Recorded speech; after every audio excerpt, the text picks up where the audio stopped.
Hello, ladies. Oh, crazy day. I'm glad I got here. It has been one of those days. It was all good though, but very busy, very stressful. Oh, and you ladies, look what I got here on the side. I've really had time to put this on there to start melting. Woohoo! I was looking for a larger tin earlier. Could not find a tin because I wanted to do, those guys have been around for a while. You know, I've got these big old bugs and, oh, maybe it will fit in there. Oh, it almost does. Anyway, I wanted to try and do some of the batik with the bugs and see how they came out. I mean, I know they're going to come out cool, but I wanted it to do it with you guys. I haven't tried it. I might need some more wax. Susan might be working. I gave her the link. So, oh, speaking of Susan, there she is. Nothing like the last minute there, girlfriend. Hey, girlfriend, I'm busy. I barely got here.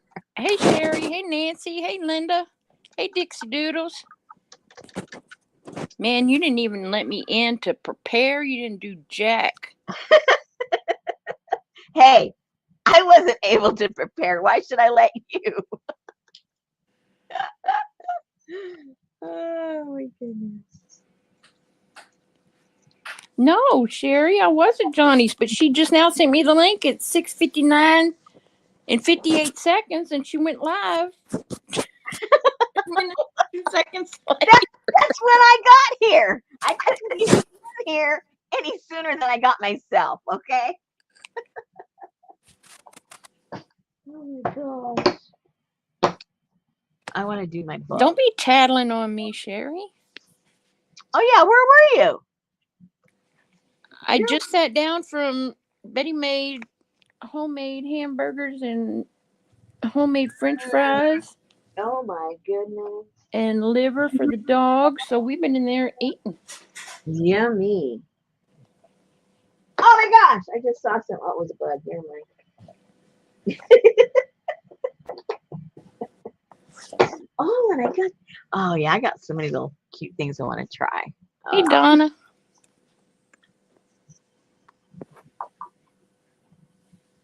What other ones do I have here? I've got, actually, I have two little different elephants. They're different. They're different. No elephants. Unless their trunks are up. If their trunks aren't up, don't use them. Really? Yeah. They're both down. Right. They're bad luck. Hey, Kathy D. Hey, Janice. Gosh. I'm not concerned about bad luck. Okay. Hey, Noelle. Does anybody in here play bingo? Do you see anybody with an elephant with their trunk pointing down at the table or pointing up in the air? What does it have to do with bingo? Well, because when you go to the bingo hall, you have these ladies who sit there with like 75 trolls all on their little damn it dolls, little troll dolls. Or they have all their little elephants all around their cards for luck and... Oh, no. Janice said elephants are bad luck, period. How can that be? How can that be? Oh, they're so cute. Only if you're a bug in their path. I mean, they're cute.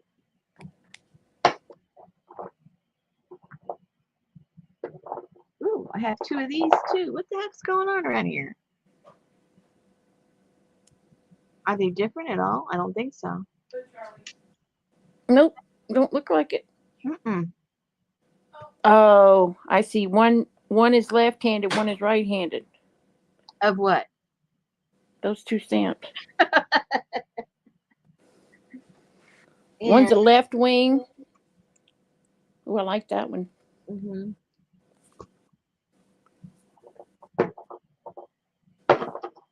I like this one too. Well, I like Oh, Janice corrected her comment. She said, "No elephants are bad luck. Oh. Not all elephants are bad luck. Elephants are awesome. Duh." Okay. Punctuation. Punctuation is important. And spelling. Hey, Jennifer Jane. Oh Jennifer no. Jane's been over there buying some homemade paper. Oh no. This is a different one. His trunk is down. At least he's going in the other direction. I don't like elephants that follow each other. I want them to be a little independent. Oh, here's another one. Now his is going up. Well, it's curled up. Yep, there you go. Okay, now the problem is, you guys, and well, I don't know how much of a problem it is, but I will share this with you. If you decide to do this with stamps that you have, wood stamps that you have, and it might work with I wouldn't even try it. Never mind. Wood stamps. These are now going to be dedicated only for wax, because once you start using these and then it cools off, this wax is going to be stuck all in there, and it will take you forever and a day to ever get that wax out. Even if you put it over something hot and have it drip, there's still some wax that's going to stay there, and you're not going to be able to print with this with regular ink ever again. So choose wisely, my son.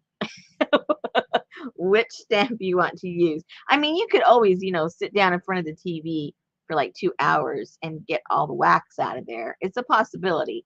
But I just want to forewarn you, because you're going to say, why didn't you tell me? It's going to be a mess to get the wax out. Okay, I told you. It's going to be a mess to get the wax out. So, there you go. Yeah. Oh, look. Look at that little funny looking peacock.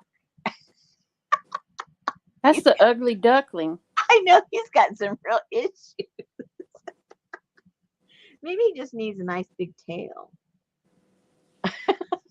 He's like fresh out of the egg or something. I know. He may not even be out yet. Look how yellow it is. He might just be part of the yolk still. That's what I was thinking, Janice. Microwave with a paper towel on top, or on the bottom, right, upside down. Yep. That might work. Yep. That might work. Or you could boil it, maybe, in the water. Yeah, that'll get it all out for sure. But anyway, there's ways to clean it, but it's not easy, because I've tried and there's always some residue in there. So just be cautious when you choose.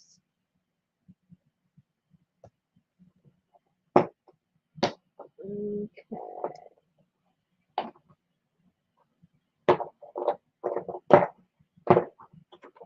Hey, girl. I think I like this one too. Yeah, but you're gonna put them in wax? A couple of them. Yep. Okay.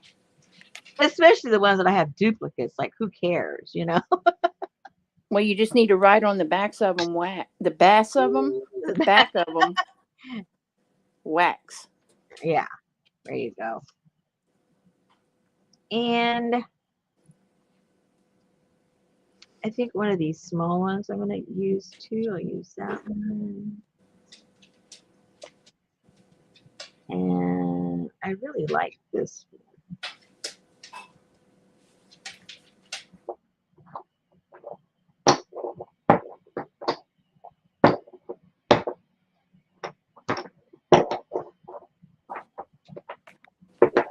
Oh, here's another one.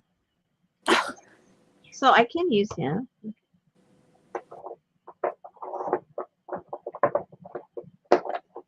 I think sometimes when you buy a pack, some of them they duplicate them. So obviously, that's what happened. I did not go out and buy those separately. Oh, here's another one. Let's see. Okay, so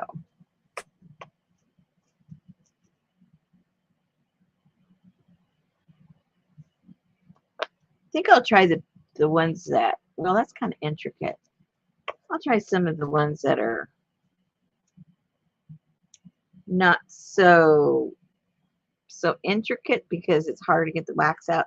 The bigger they are, the easier it is to get the wax out. Hey, Nikki. Just in case I want it out.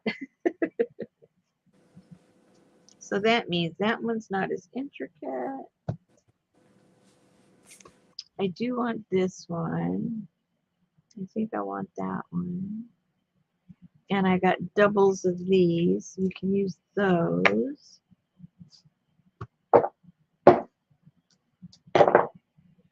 Okay. Use those. Put that away. Put that away. And these are pretty. Well, that one, this one isn't as intricate. I probably would be okay. Oh, but does it fit? Hold on. I don't know if it fits in my little pot here. Oh, yeah. Amazing. Boom, boom, boom. She likes the boom, boom, boom. That's too intricate. It'll take me ever and a day to. Take you forever to get out of that peacock tail, eh? Well, I have duplicates of these, so I don't care. I'm not going to try and take it out. I don't know why I said that. I just spent an hour with a Canadian. Forgive me.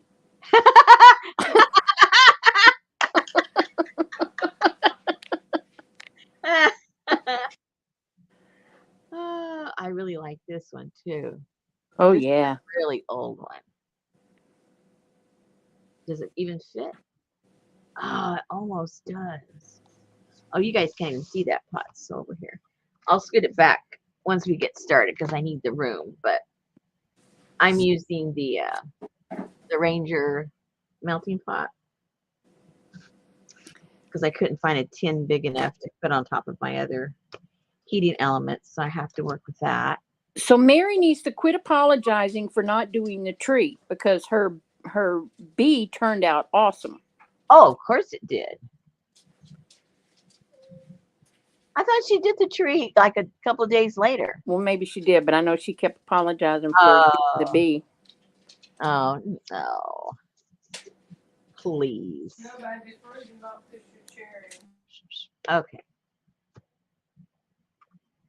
Okay, I'm going to scoot this back over just so you guys know what I'm doing over on this side. I'm dunking these into that hot wax.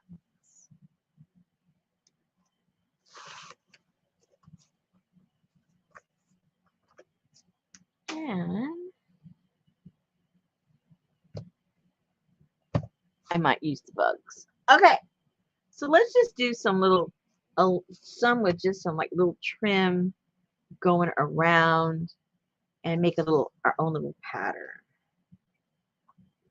Make our own little pattern and see what happens. See if it's a complete bust. Oh, I ironed that, but then I folded it, and now it's a mess. So, oh well. This is just a test. This is a test.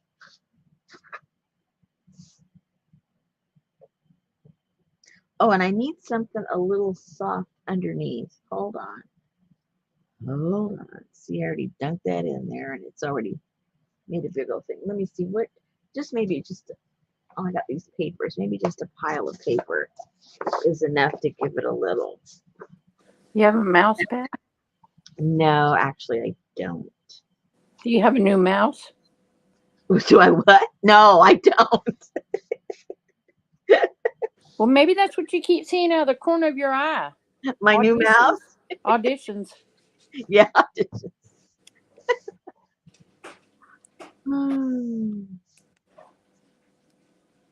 Okay. Heat this up.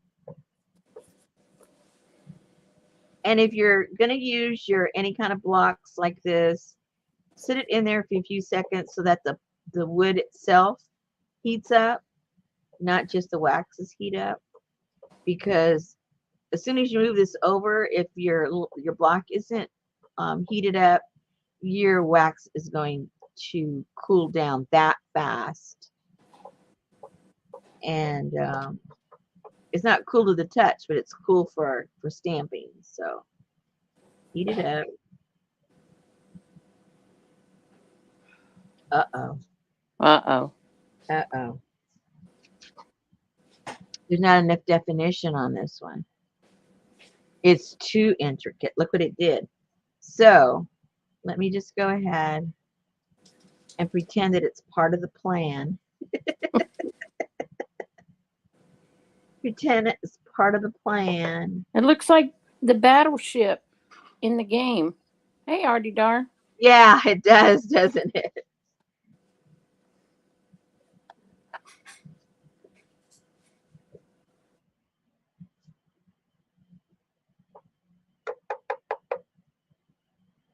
And it's not deep enough. That's another problem. Because usually when you get the ones that are meant for this, it's a lot deeper. We'll just play with it.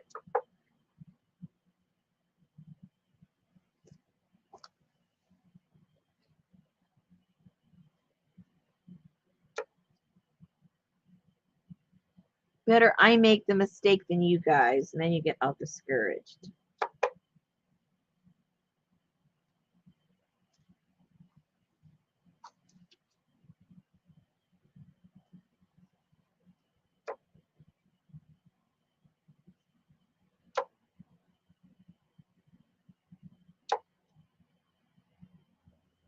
Okay, so forget that. This one is a little less intricate. Let's see what happens with this one. It might do the same thing.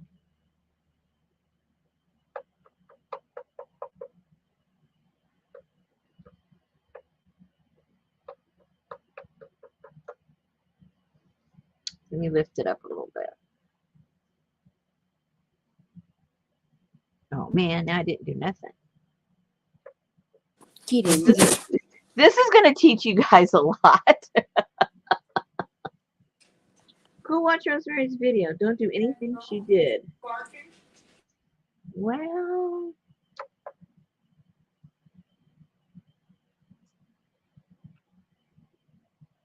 go watch your video. Don't do anything she did. Nope.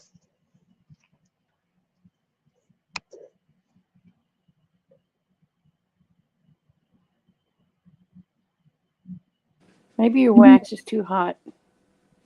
No, it's that these aren't deep enough.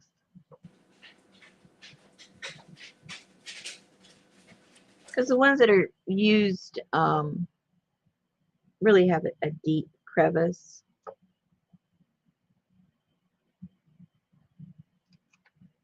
So we'll just go with some goofy designs. See, nobody has to know what your original intent was, you know? That's right. This is what I meant it to do.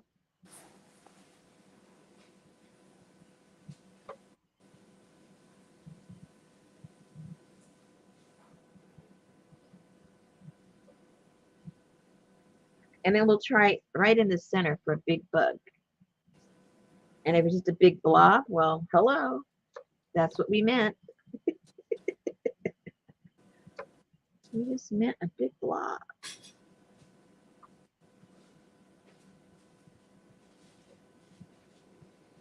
Kathy said, would it help if your material under your fabric was Teflon or heat resistant? Probably not. I would think it would puddle more.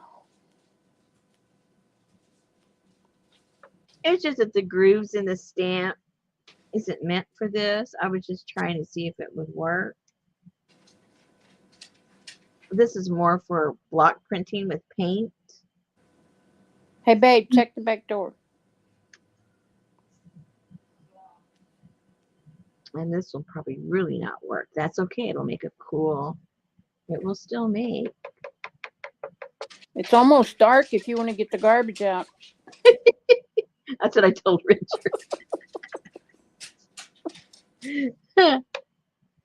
Yeah, now you can't even hardly fit anything in the recycle bin now since I forgot last week. Oh, wow. Hate it. What's no good is that my garbage service doesn't give me holidays and stuff off. Oh. Yeah. That's right, Linda. I'm smart like that.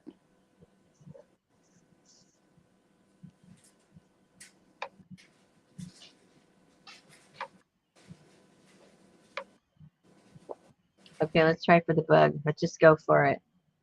All we can do is ruin it. All we can do is ruin it.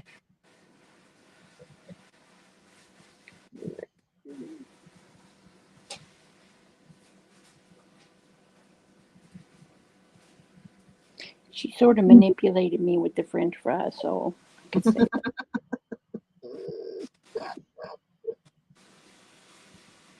She said, "I'm going to run pick up the groceries. I laid some." Oh, so see, that could be trails of poo or Yeah, trails. but Yeah, see how much deeper yeah. this? That's what it needs to be. Is deeper. Oh yeah, yeah. Okay, now I need to get my brush and do some stuff around. I got to add his little leg that didn't show up.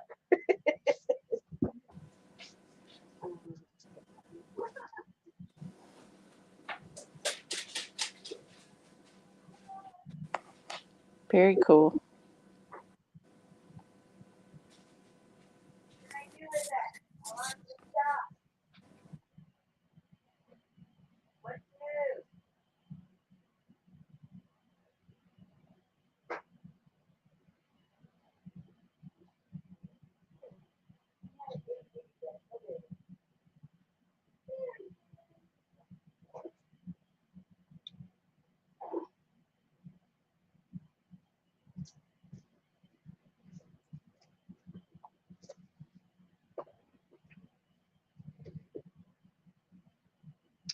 And so now, if you want to put little circles or squiggles or dots or whatever you would like to do, Hey you, Tammy, you can do it. you could do it. You can do it. Where's Elvis at? Oh no. Hope she ain't migraining. Uh-oh. We don't want that.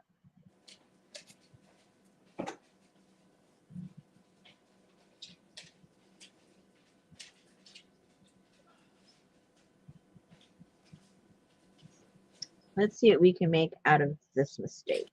Don't forget to close it.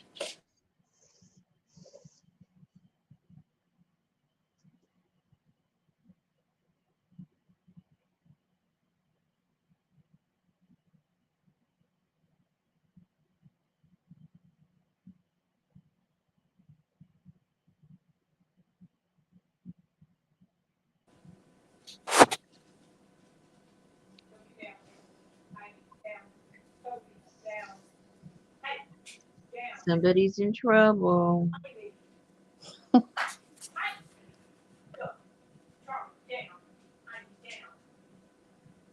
They're Damn. being brats tonight because they got liver. Oh. So they think they're hot stuff. Yes.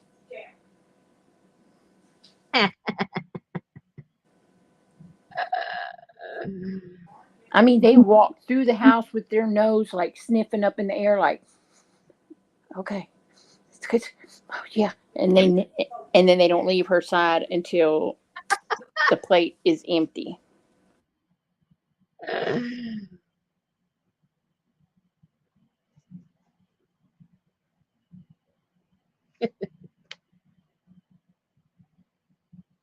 Well, I was sitting down eating supper, and Buster comes over. He's got this goofy stuff. He doesn't do it to Richard. He just only does it to me. And he lifts up his upper lip, and it kind of curls in, so it just shows his teeth. And then he barks at me, and he shakes his head, and then he paws me like, "Come on already, I'm ready." And if I shake my head back at him like he's doing it to me, then he gets all excited and he does it even more. I go, what are you doing? And then he just does it again, like, okay, so I guess you didn't notice the first time. Let me do it again. That's like Sophie. If you ignore her, she starts talking. Yeah, that's how Junior was. Junior was our talker.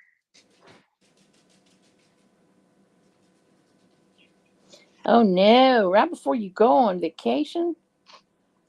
Linda said Monday night at midnight, hubby let the dogs out and a bunny was in the yard. We have a trailer back there and my pity ran head on into it. Cut eye, gouged out of nose and shoulder. Oh no. They are so strong. Janice said that looks like Satan one way and Yoda the other way. Maybe there's a connection. Linda said I held her with ice on her face for a couple of hours. Got to the vet the next morning. No stitches, but many meds and a cone again. Oh no.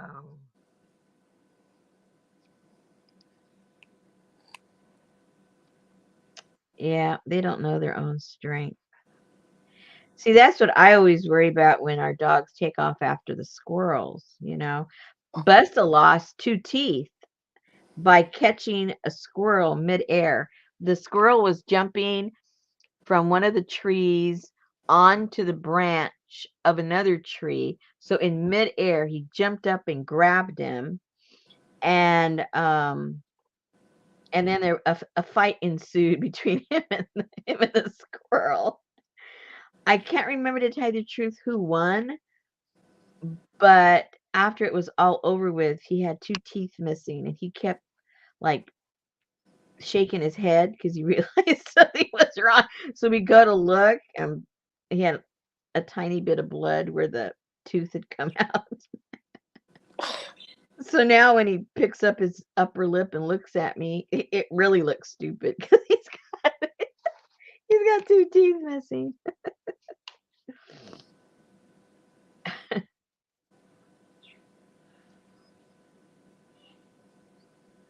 I stopped counting though how many squirrels he's caught.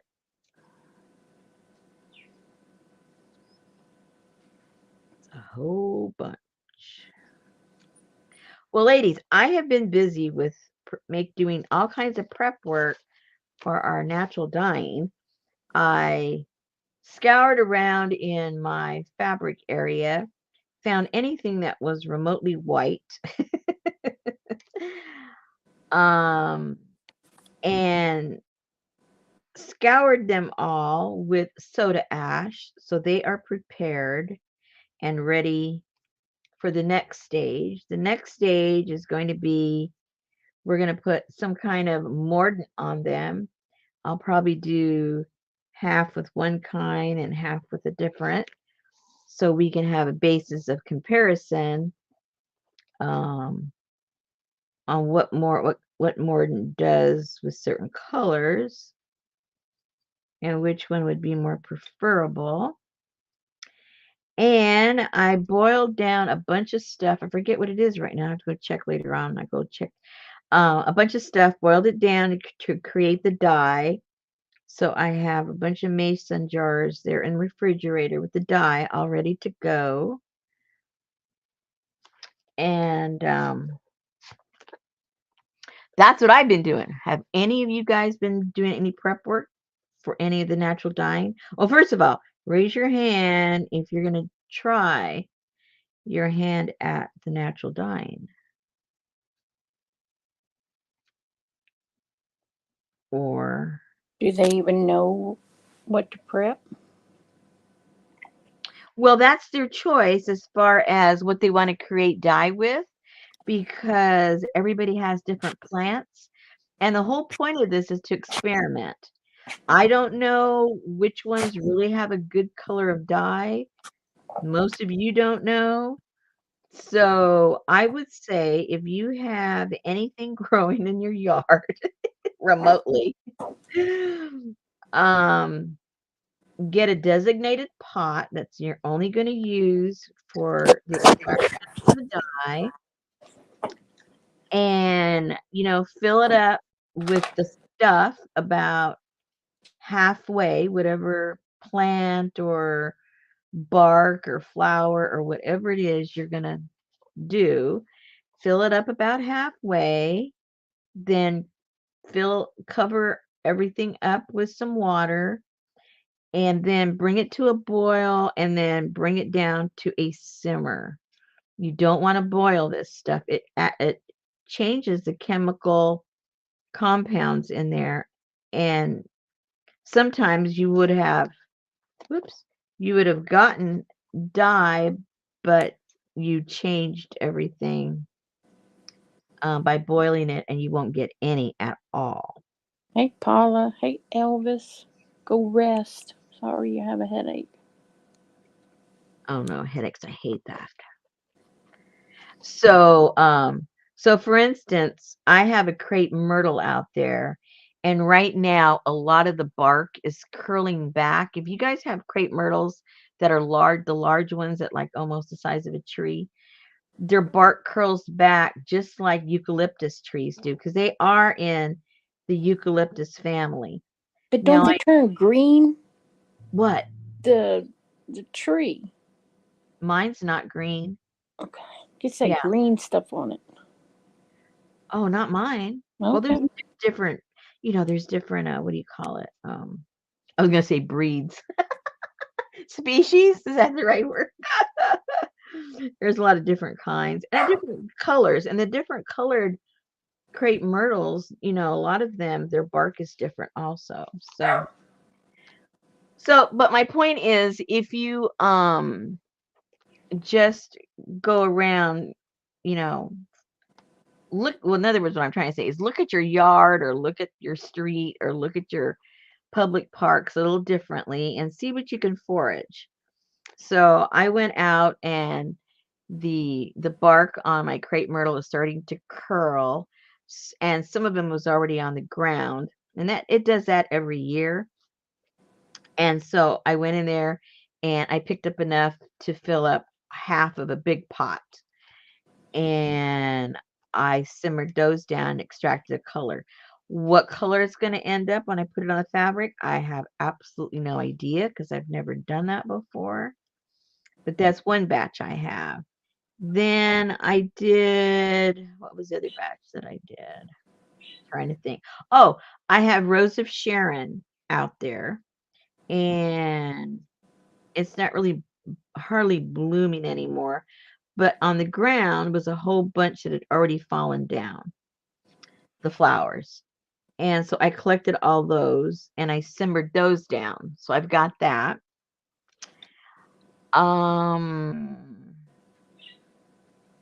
What else did I do? I'm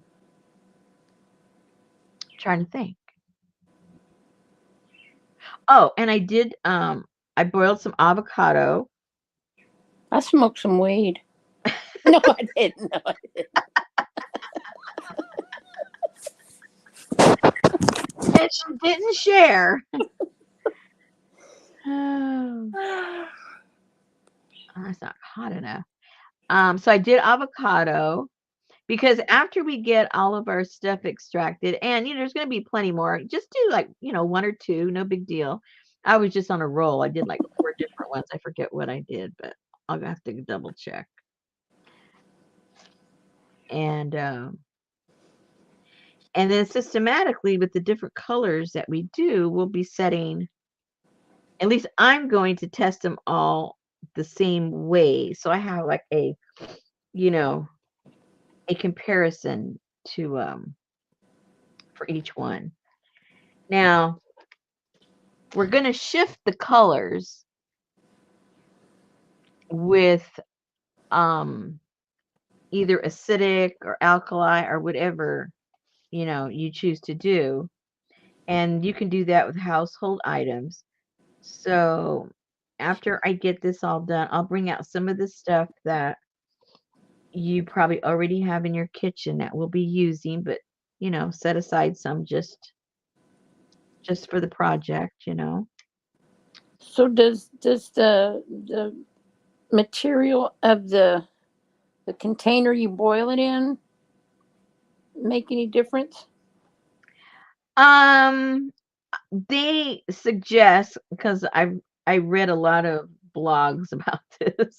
I'm no expert, but mostly they say to use just those aluminum stock pots. Yep. That's the suggestion. But because we are going to be, not just because something is natural does not mean it doesn't have toxins. So, so you don't want to use the one you're going to cook your stew in next week. No. Have one just for, just for this. And you can go get them at a secondhand store or something. Or if you want a new one, hey, use your old one and go buy yourself a new one for the kitchen. I know, but I was thinking maybe if you had because at the thrift store you see those old cast iron pots and stuff. I wonder if that would make a difference in the. It would. Yeah.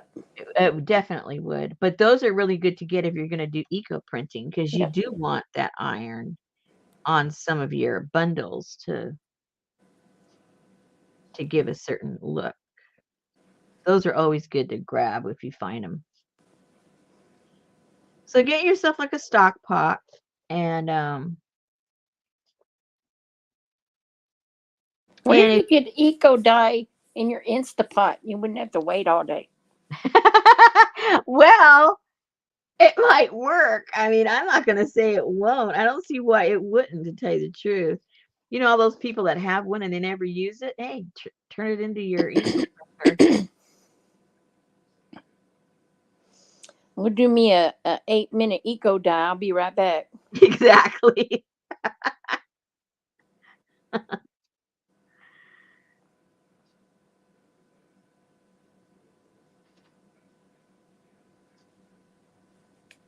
So get yourself some jars. If you're the type that saves your jars from food that you eat and stuff, that's good. So that when you extract your dye, you can store them in there. But if you have also at the Dollar Tree, you can get those plastic containers really cheap. You could put it in those too. Doesn't matter. The best jars are those Classico I have spaghetti some. because Yeah. they have the measurements on them and they're square. Yeah. Yeah, I got several of those. I like using those.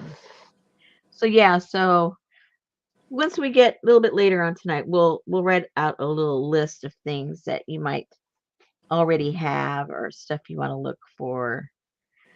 Okay, so there's not too much more room on here for me to do too much.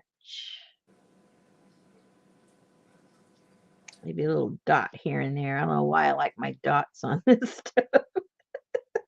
I went a little dot crazy on the tree one, but hey, too bad. I like it.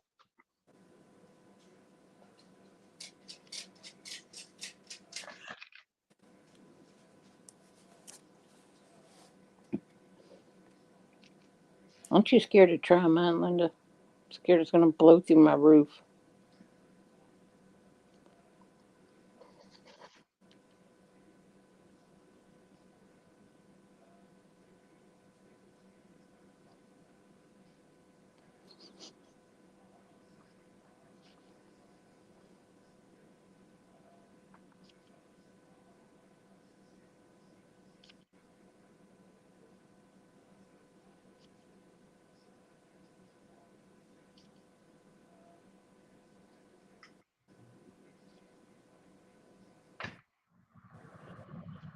Uh-oh, air conditioner went on. Probably from my element here. It hadn't gone on in like a couple of hours. And the sun went down, so that's the only reason, I would think.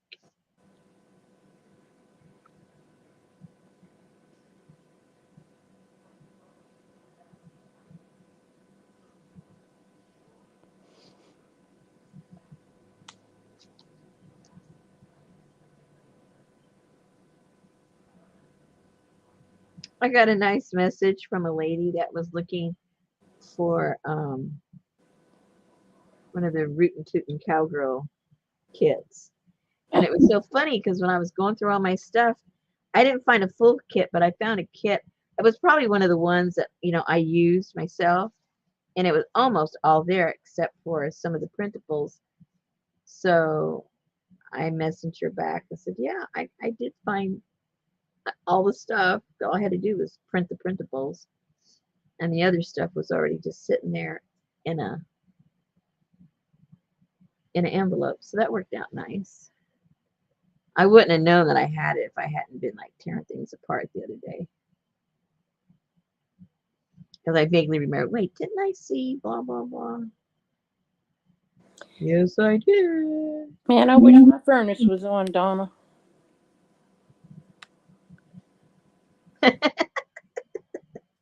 We don't never use the heater in the wintertime. Either it's not cold enough or it's so cold that you don't have electricity anyway, so you I was going to say, the only time you needed it, it didn't work. oh my gosh. Do you still have flashbacks of that? Yeah. Does something kind of trigger you when you get like a chill or something? Oh, Johnny, it was good. It was good. It was good.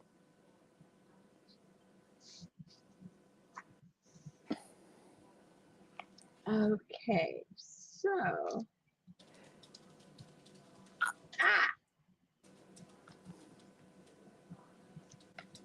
I'm just going to leave here to decide in case I want to add something to it. I don't think I will, but okay, so let me go get some of my inks and see what I want to do. They were talking about Texas is going to have one of the coldest Decembers on record. Really? Yep. I wonder why. I don't know.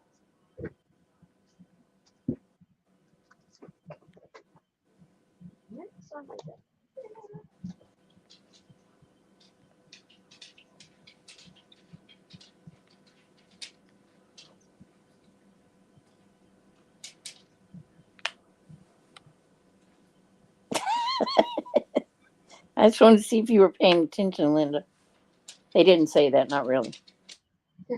Oh gosh, I'm trying to give her a headache. Trying to give everybody a headache. That's right, because you'll be here. Donna said it was 41 this morning when I got up, 52 right now, and 77 on the weekend. Oh wow. Let's see, what else do I need? I did the brush.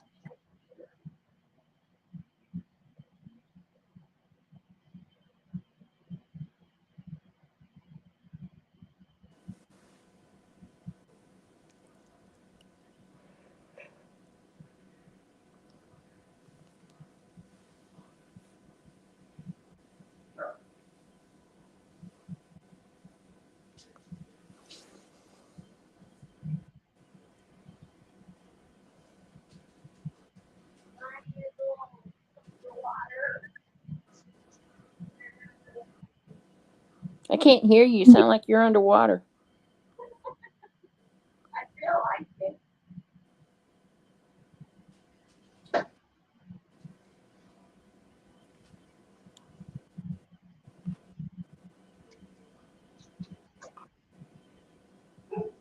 So where's Amy been? Anybody seen Amy? I got sent her a mail note. from her today. Huh? I got mail from her today. I sent her an email today. I started to send her an email with the subject line "Serial Killer Glue Book." And I thought, you know what? That's probably not something I want in my email history. Probably not. Especially after Betty goes missing, you know? Oh gosh. Oh my gosh. I don't think so. Just my luck. Uh-huh. Oh, this is that beauty thing that my husband was looking for. I didn't know I had it here. Okay.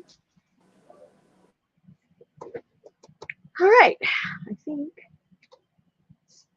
I might as well just turn this off. All right. Oh my God, I hate this. COVID's over. Now they can go back to church. These kids in the back are killing me. You poor thing. You can learn about Jesus at home. Go home.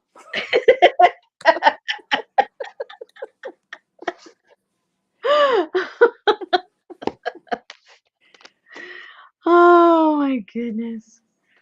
Okay. Oh, I guess I probably should have, but I didn't. I should shake that up. I hope this seal is really good, or else I'm going to have like permanent dye all over me. That's a Prego jar, so it should be good. That's if I have. No, I mean, a Classico. Yeah. Prego. That's if I have the right lid to the right jar, which I don't even know if it is. That's a Classico jar. How come it says Atlas Mason? Because it's a Classico jar. There really are mason jars. Oh, okay. Oh, I get it. Duh. I get it. Sorry. They're made in America. Murd America. In fact, they have a ball factory here. In Tomball? No, in Houston, I think.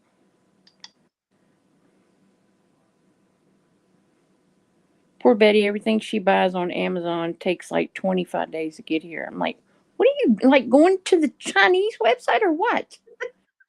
I don't know, but everything comes from China.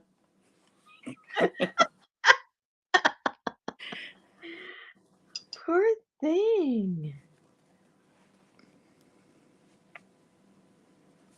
Well, you know, when you look on Amazon and you see a kid's computer and it's $10 and it does all these functions, it's not coming from America.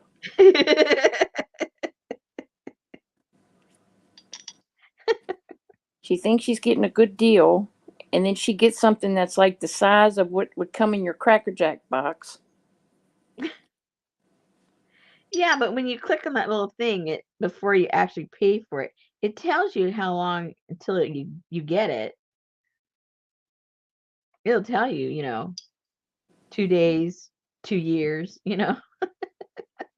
I use Johnny's trick. Filter on, Prime, deliver today. Oh, then I wouldn't be able to buy anything. Nothing gets delivered.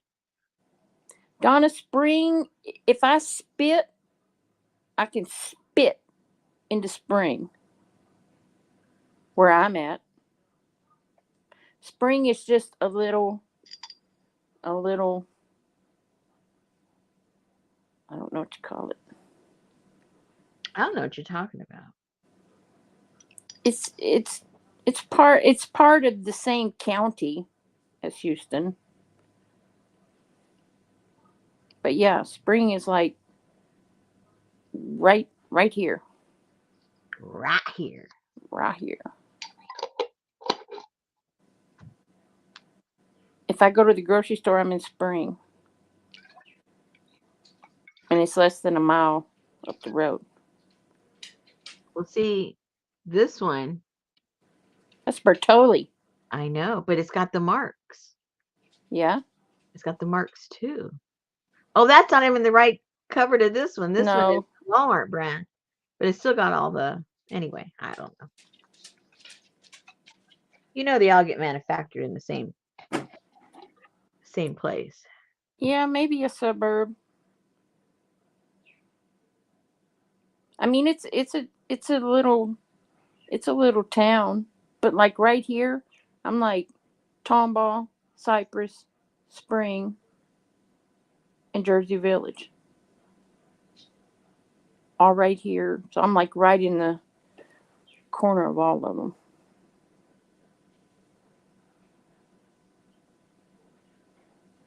I like that blue. Yeah, it's called Sky Blue.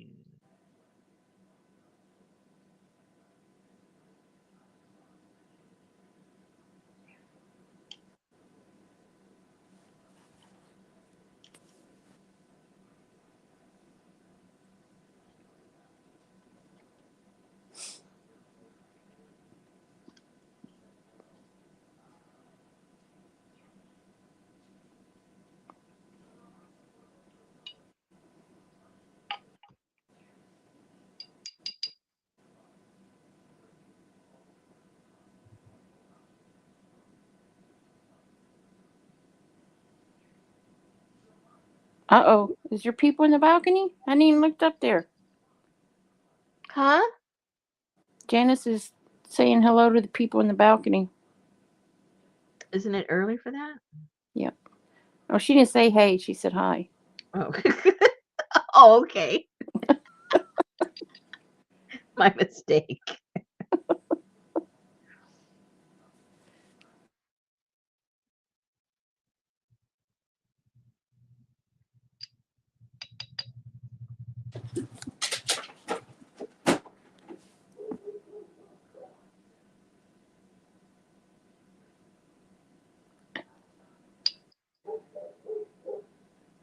APG might be lurking.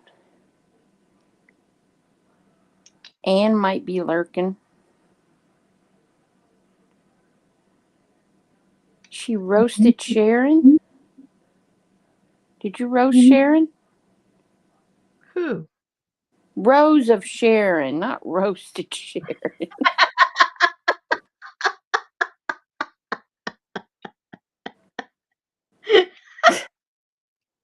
She better go on live. I don't know where she is.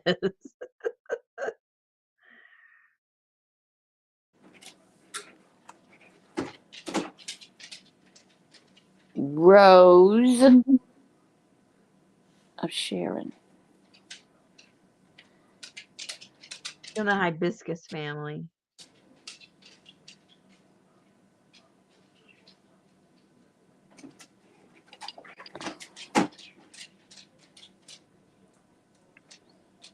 If you live on the southwest side of Houston, it's Rose of Sharon. Oh, okay. How foolish of me.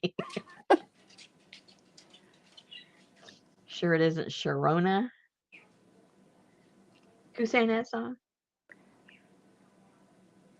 Oh! I don't know. I There's know more it was a very get on my nerves song.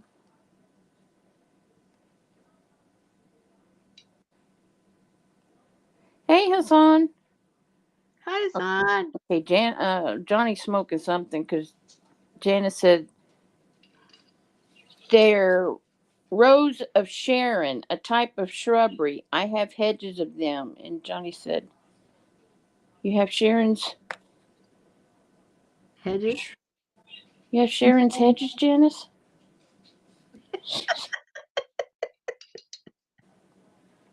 Uh,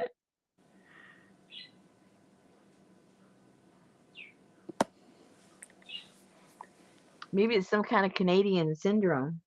Oh.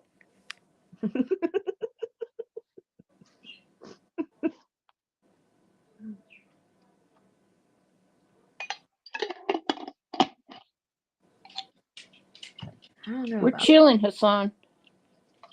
Yeah, we're trying. It's hard. The knack. The knack did it. Oh, okay. It was kind of irritating. All right, now I think I'm going to. Whoops, shake it up. Shake it up, Rosemary. This is the baby one.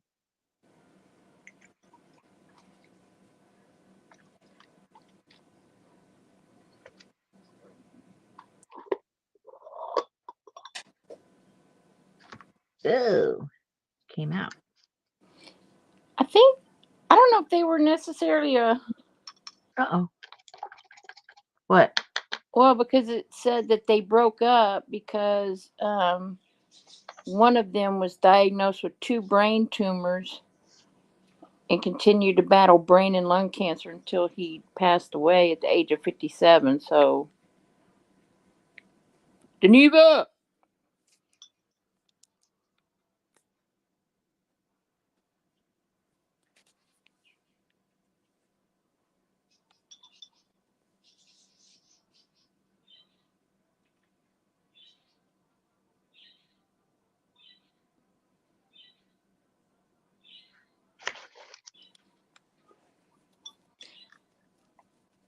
It's like I saw somebody the other day on YouTube that had morning glories. I would love to have morning glories, but they are just They're so invasive. invasive. Yes. I love them too, but man, you got to really love them. Oh, man.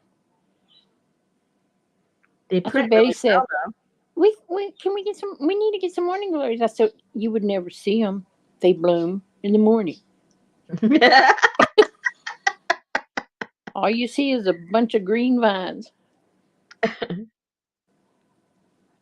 I had some at when I was renting a house, and oh my gosh, they were blue and purple and just gorgeous. hmm Well, you'd be able to see them. You get up early enough. I don't know Oh about me. yeah, I don't know about Betty. She'd keep waiting for them to bloom, and they'd already be dead by by frost. What happened to the blooms? Well, they were there. You need to get her that one that blooms at night. What's it called? It looks like a giant morning glory, and it's white, and it blooms at midnight. one time a year. No, Oh, because we had one of those. no, it blooms, the whole season, and it's a vine. I need to see what that is then. I think it's called the moon something. Oh, Moon. Janice said she planted. Depends on the type. She planted the blue ones in a corner of the backyard, and they have not spread. Oh, that's good. The white wild ones climb all over. Rosemary's talking about moonflowers. Yeah. Kathy didn't plant them, but somehow they're killing her salvia plants. Oh no. Yeah, they do strangle things. That's how those grapes are. Oh my gosh, they latch on to the bathroom screen, they latch on to the house and they crawl up the roof and they're just stuck on everything.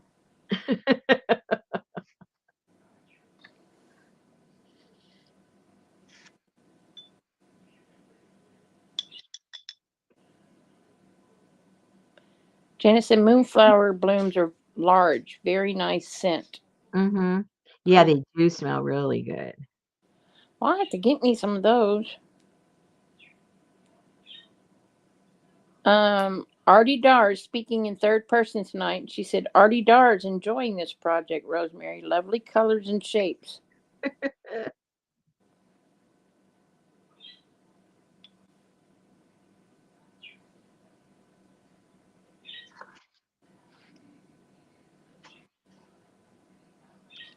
Let's see.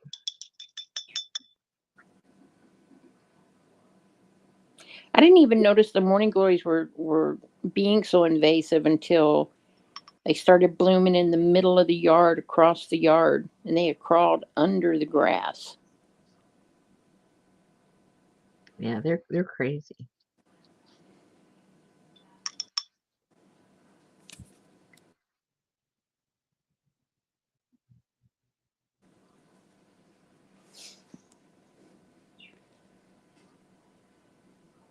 Man, that red is vibrant.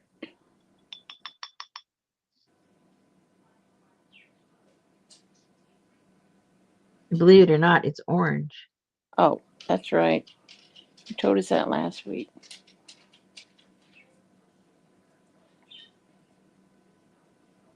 Like a blood orange. Mm-hmm.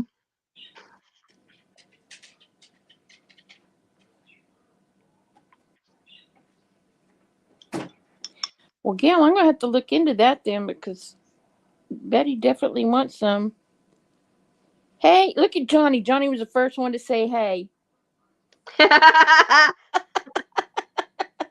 Hey, there's something wrong with her tonight. She's not, usually on the ball. Hey, Johnny. Hey, Linda. Hey, Sherry. Hey, y'all. Artie Dar. Howdy, Deneva. And hola to the Mexican. Hey, Lucy. Hey, Gail. Hey, Janice. You don't win nothing, Johnny. Pick a number between one and nothing. Yeah. Hey, Lucy. Hey, Journey. Hey, Joy. Hey, Nancy. Hey, Kathy D. Hey, Janet. Dixie had a rattlesnake 2 days, so she is out of the yard. Ooh. I know it's a time of year when they're putting all over next door. What kind of snake is this? And everybody go, a dead one. They'll be like, don't kill it, don't kill it. It eats bugs. Well, you should have told me that 20 minutes ago.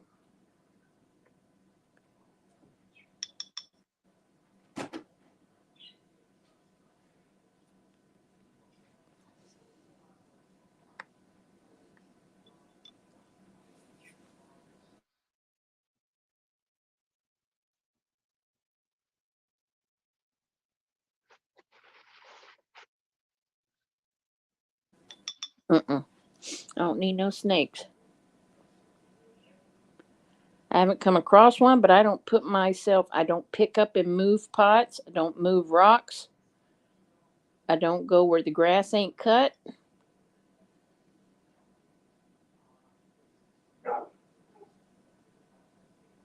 I still remember that day that I was streaming on live stream and Jersey told me, Popo, you need to go downstairs because Betty's out on the back patio and there's a snake. Okay.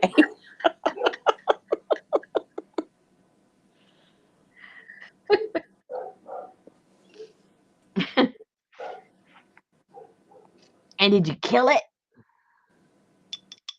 No. So what did you do? I went out and I sort of pulled the back door open and I said, are you all right out there? And she said, just get the dogs in. I was like, okay, y'all, come on, come on, come on, come on. And she somehow got it into a trash can.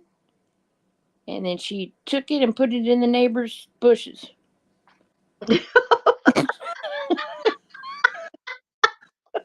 Well, that showed hand, didn't it? She knew Janice because Jersey and I were live on a Sunday, and Betty had her phone outside, and she had put it into chat. Well, somebody please tell Susan to come outside. There's a snake. And I wasn't even paying attention. And she talks about me. Oh, no, Dixie sprayed him with wasp and hornet spray. But she was serious. She didn't want him to fly away, that's for sure.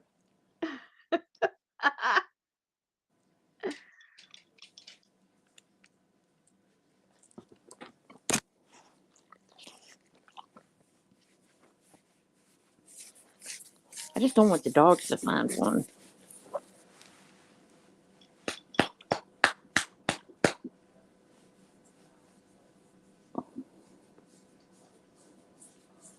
Okay, you might have to turn away with the next color. Is it going to be pink? Well, it's technically called magenta, but Hey, Allie. you know how that goes. Yeah, Linda carries a machete if she goes out in the tall grass. I'm going to be wearing waders.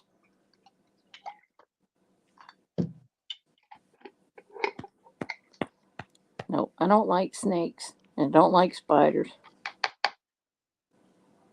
And I don't like geckos. Oh, now, okay. That's where I draw the line.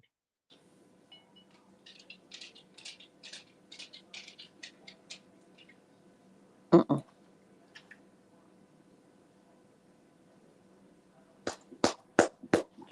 Oh, we had those here, Journey. But we call them cockroaches.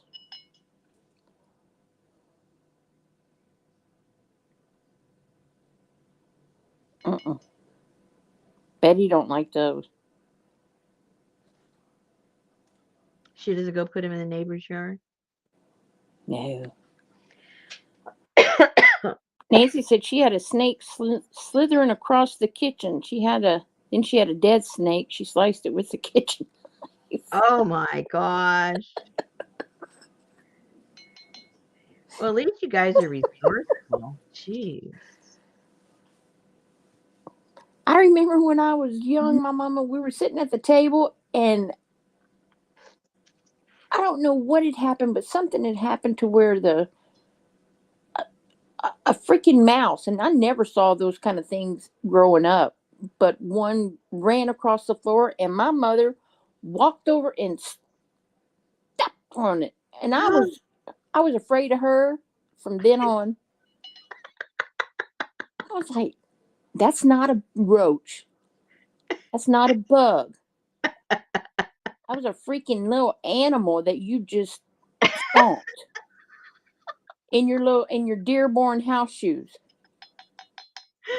Oh, That was the most barbaric thing I ever saw. I guess.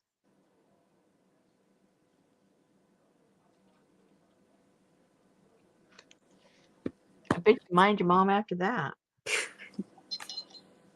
You knew she could stomp on you. Yeah. Or I just sassed from the other room.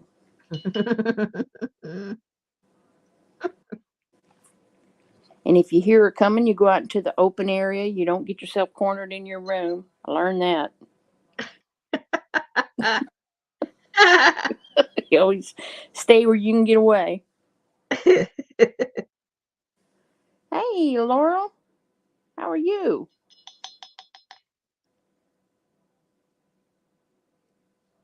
Oh no, Allie's grandma stomped a baby rabbit in her yard that was eating her flowers. Aww. I don't want to hear stuff like that. Janice stomped a mouse one time so the dog would quit chasing it through the house. She said it was horrible, but you got to do what you got to do. I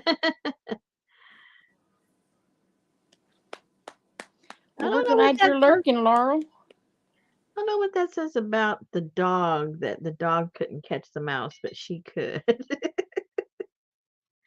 The dog was probably having fun. Probably. Hi, Laurel.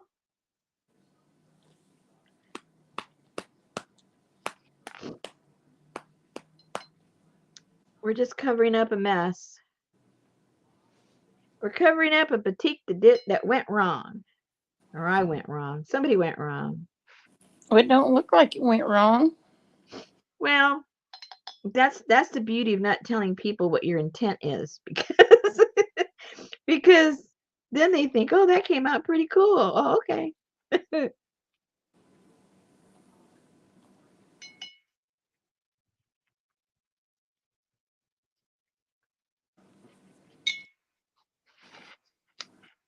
A big old fabric square with a palmetto bug right in the middle.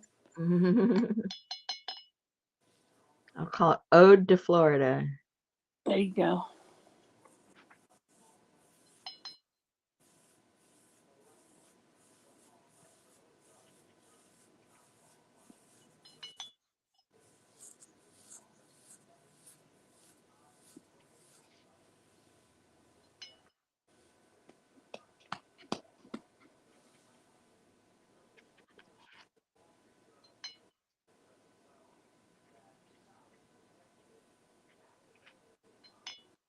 So before we can do the crackle on here, the paint has to dry. Linda said she used to have a Jack Russell and had no mice. Then her husband got a German Shepherd, and he just watched the thing, never even bothered. Well, that's kind of sort of how Sammy is. He's a German Shepherd. And when the other dogs were alive, he would go on the chase with them. I think he was just trying to show off. And then when the two Rottweilers were gone, he didn't do anything. So now that we have the new Rottweiler, she's, young and wants to chase everything. So now he's got to show off and chase stuff. Otherwise, he'd just look at it too. He's trying to be a man, show off.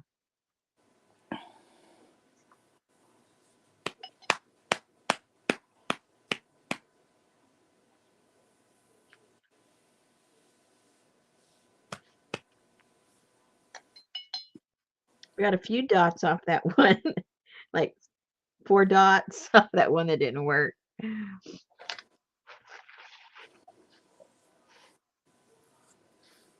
Man, that bug turned out perfect.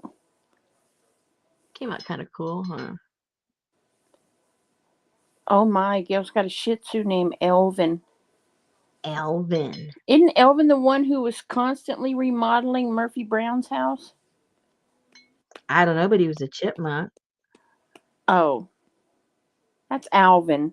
Oh, that's right. Never mind. Yeah, I forgot about that guy.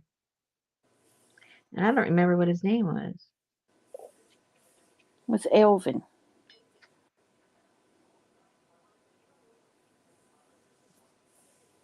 And he was married to the blonde headed girl on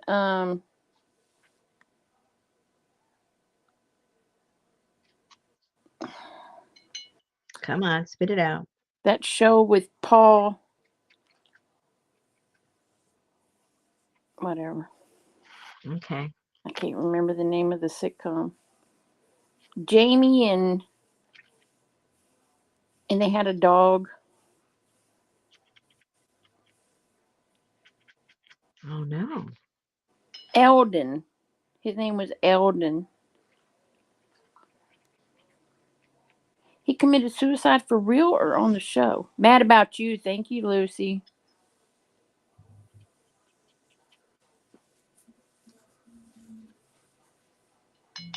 Yeah, Elvin was on the Cosby Show. He was married to the oldest daughter.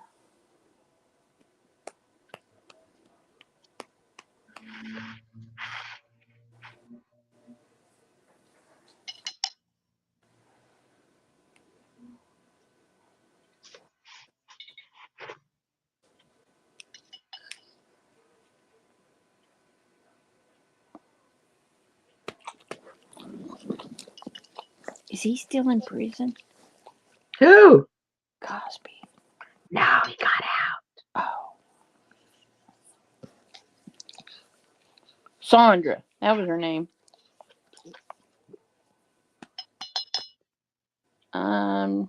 Dixie said, I see leftover. Oh, Dixie said, can I use the leftover wax from my wax melts or is it a special wax? From your wax melts. What? I don't know what that is. Are you talking about the ones that make your house smell good? Hey, Mary. She's stopping by to say a quick hi. Hey, Mary. Don't let the bed bugs bite.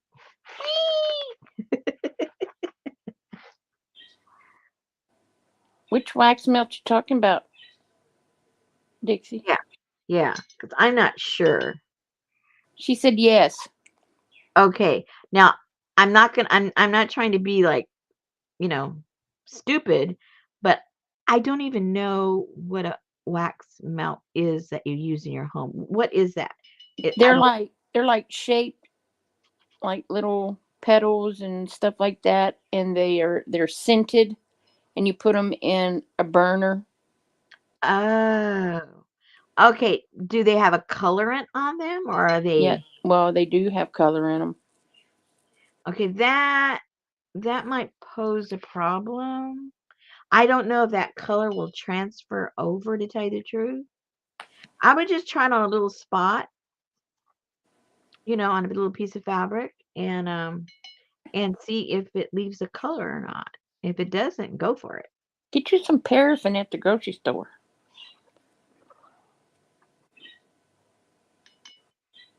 Does that have the right components in it? The paraffin? Yeah, that doesn't have oil in it though. Paraffin, well, it doesn't have to have oil. Paraffin, Okay.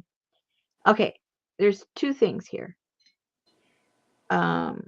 Regular beeswax is soft. Paraffin is hard. So usually a batik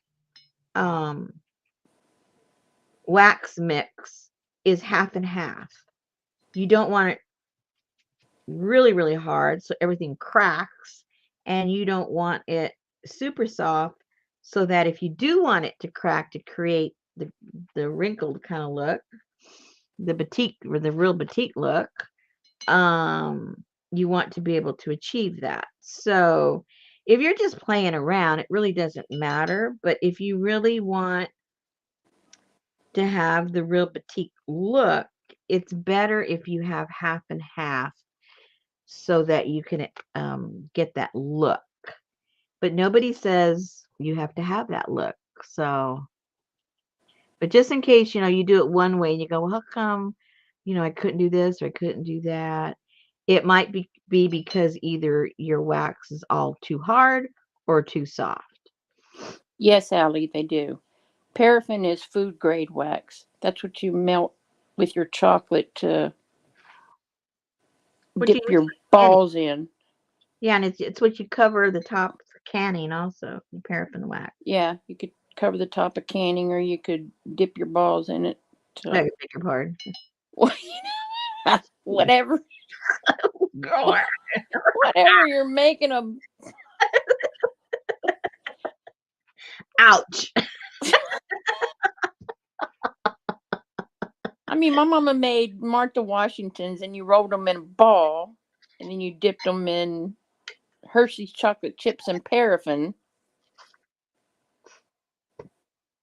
Good night, Kathy. Sorry your phone's jacking up. Good night, Kathy.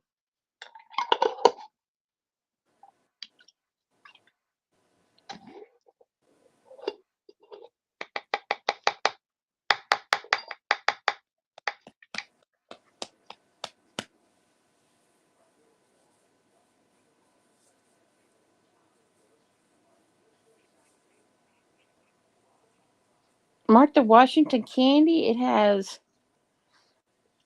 All I know is that it's so hard to stir that it has powdered sugar, Eagle brand condensed milk, Ooh, I like that already.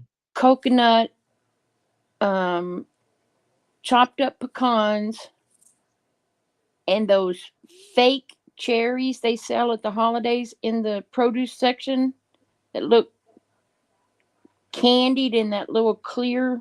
Oh, like the maraschino. Yeah, but they're sticky. Oh. Yeah, and you cut those up and you put them in there and you mix that all up and you roll it in balls and you dip it in chocolate. Oh my goodness. What do you mean they're not fake cherries? They're candied cherries or something.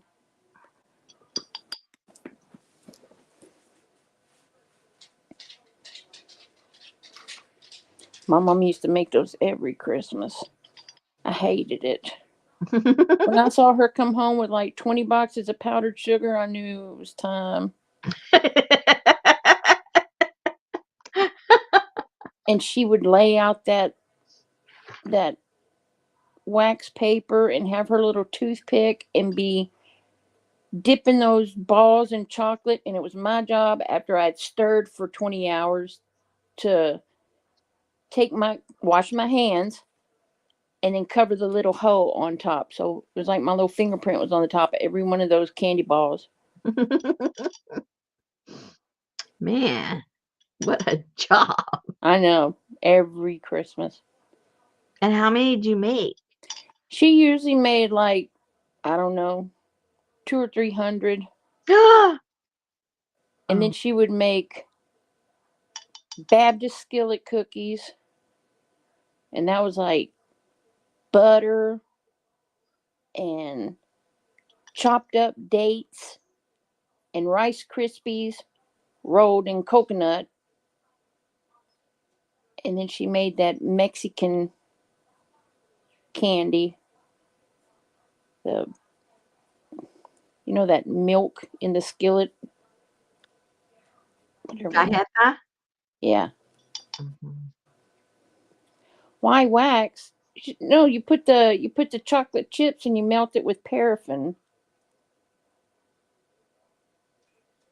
Yes. Mary said, "Were all your?" No, none of them were. They were wooden stamps, but don't dip your wooden stamps in wax if you want to use them again because you can't get the wax out. These were all wooden stamps.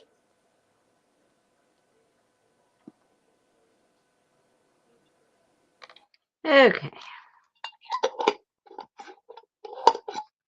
No, because if you just dipped them in chocolate, it would all come off.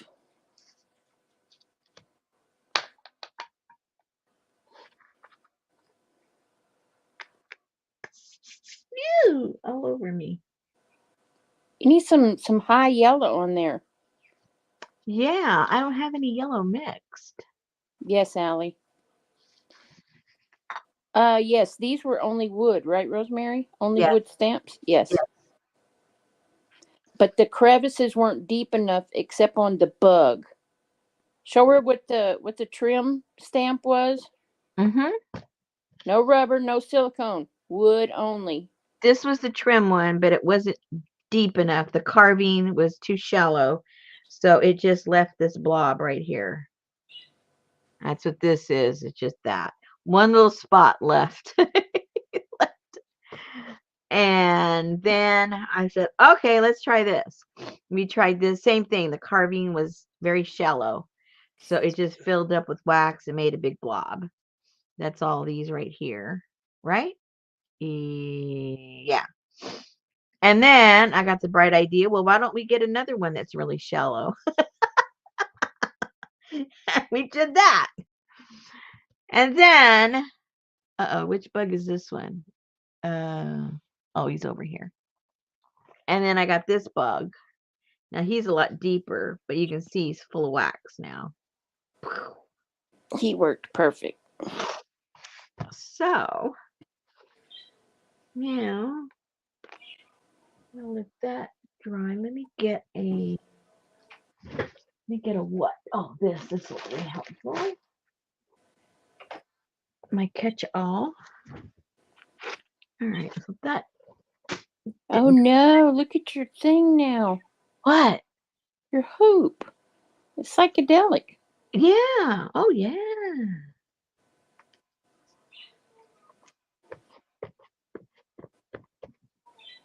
Oh no. Where would one find wood stamps? I guess one could make some from wood shapes. You can get them, Mary, but you can get them on Etsy, but they're not made in America. You can get them Amazon, Amazon, but they're not made in America. but they're mailed from America, so it doesn't matter. They're mailed from America. If you're worried about the time. Nothing's made in America anymore. Yeah, this is. We bought a new TV the other day, said it was built-in antenna. I don't even know where that's at.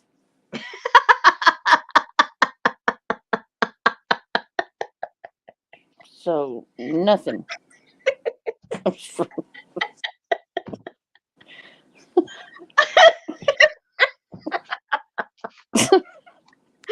Oh my goodness.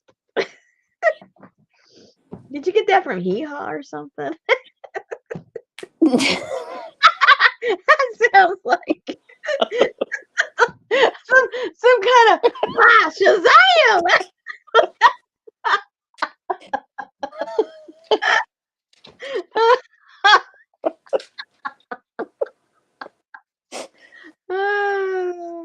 Hey, Brenda. I got me one of them there new TVs, built-in antenna, and it's got the best picture. Don't need no foil or nothing. Now I can hang my clothes on the hanger.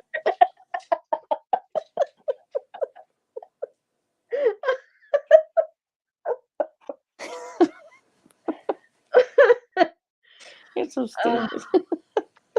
I think I'll drink my soda even though it's not cold anymore.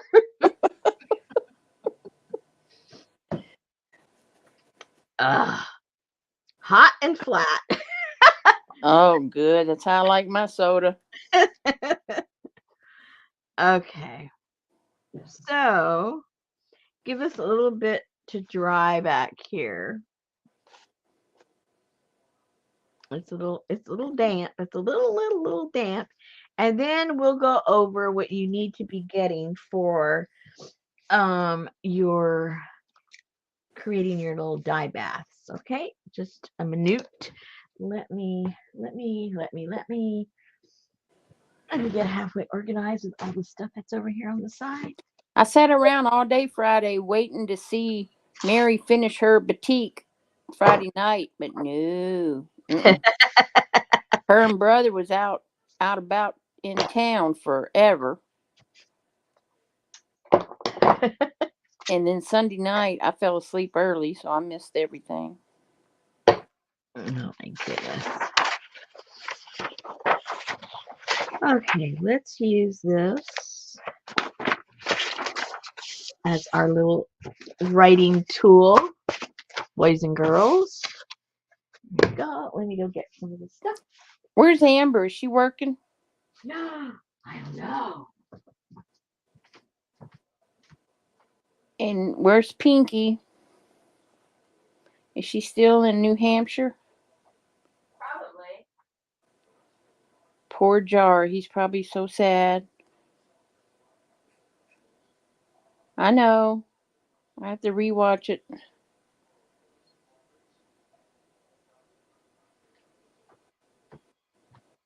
Okay, so here's a little jar. I got big ones in the refrigerator right now, but they sometimes I didn't have enough room on the big ones. So, for instance, this is a for instance. I don't know what it looks like now.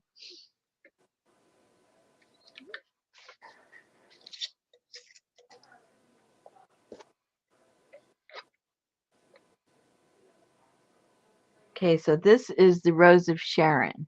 Now these were pink, and now it's whatever this is. So those were simmered for about 45 minutes or so. And you can see a little bit of the color. You can't see it too well right now. Mary said she found the sheets too thin. Sheet fabric. What is sheet fabric? You know, like what you sleep under, your sheet. It's too thin to batik on. Oh, never mind. Well, it depends on the thread count, Mary.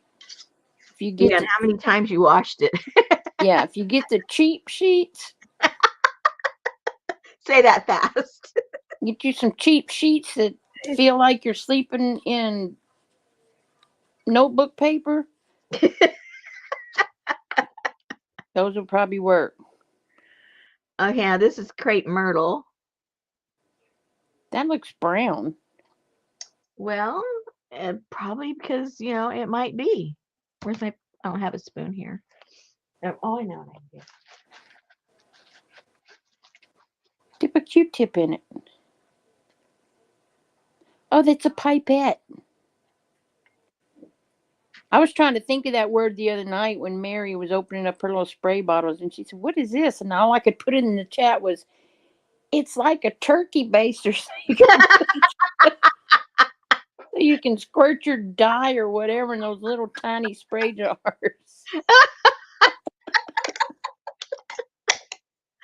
Oh, no.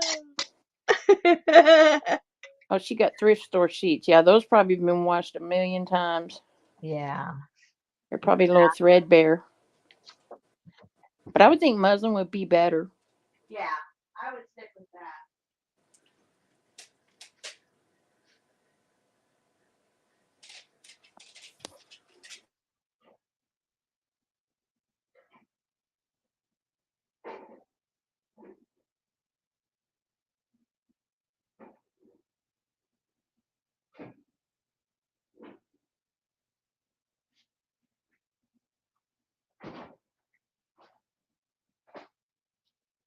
Okay. Here we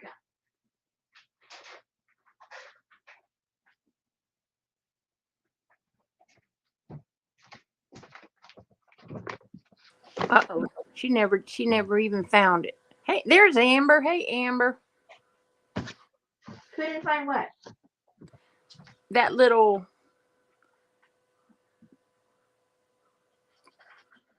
pipette that came with her spray bottles. It was so tiny.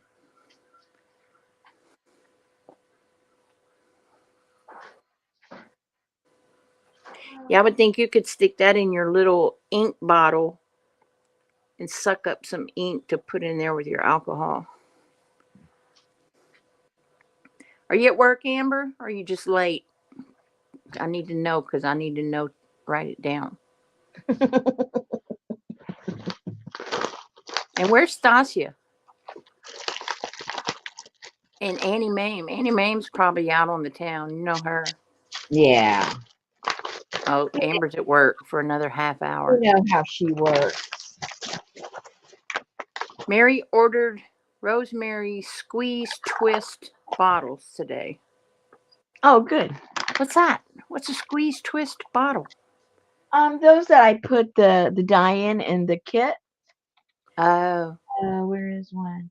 They're just 4-ounce plastic bottles.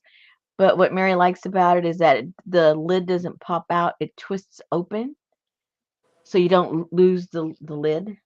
You're late too, Lana. She says, hello, I'm in North Carolina for the rest of this week, taking care of my grand, so my daughter is going with husband to Vegas for the race. The race. Why don't vampires bite ghosts? Hmm.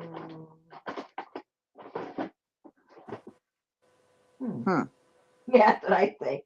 Huh.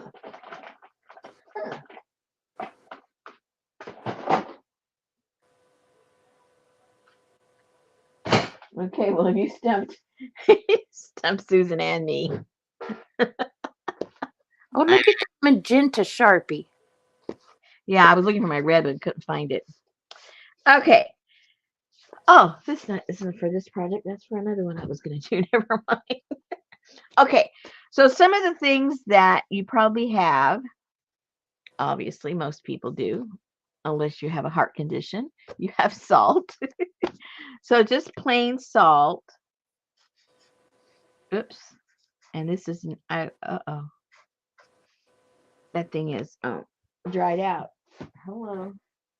You can see how often I use magenta.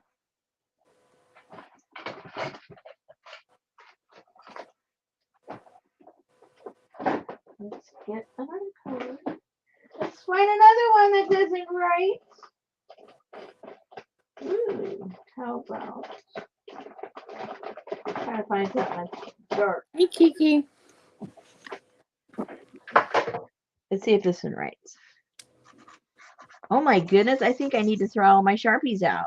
I've had them like forever and a day.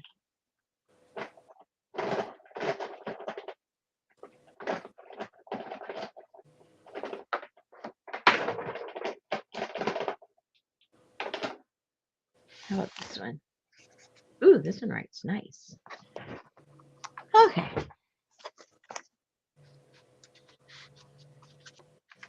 So you need some regular salt, household salt.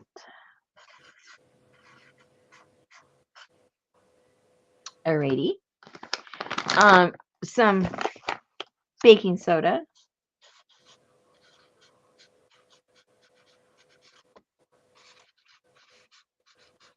Baking soda. You need some soy milk.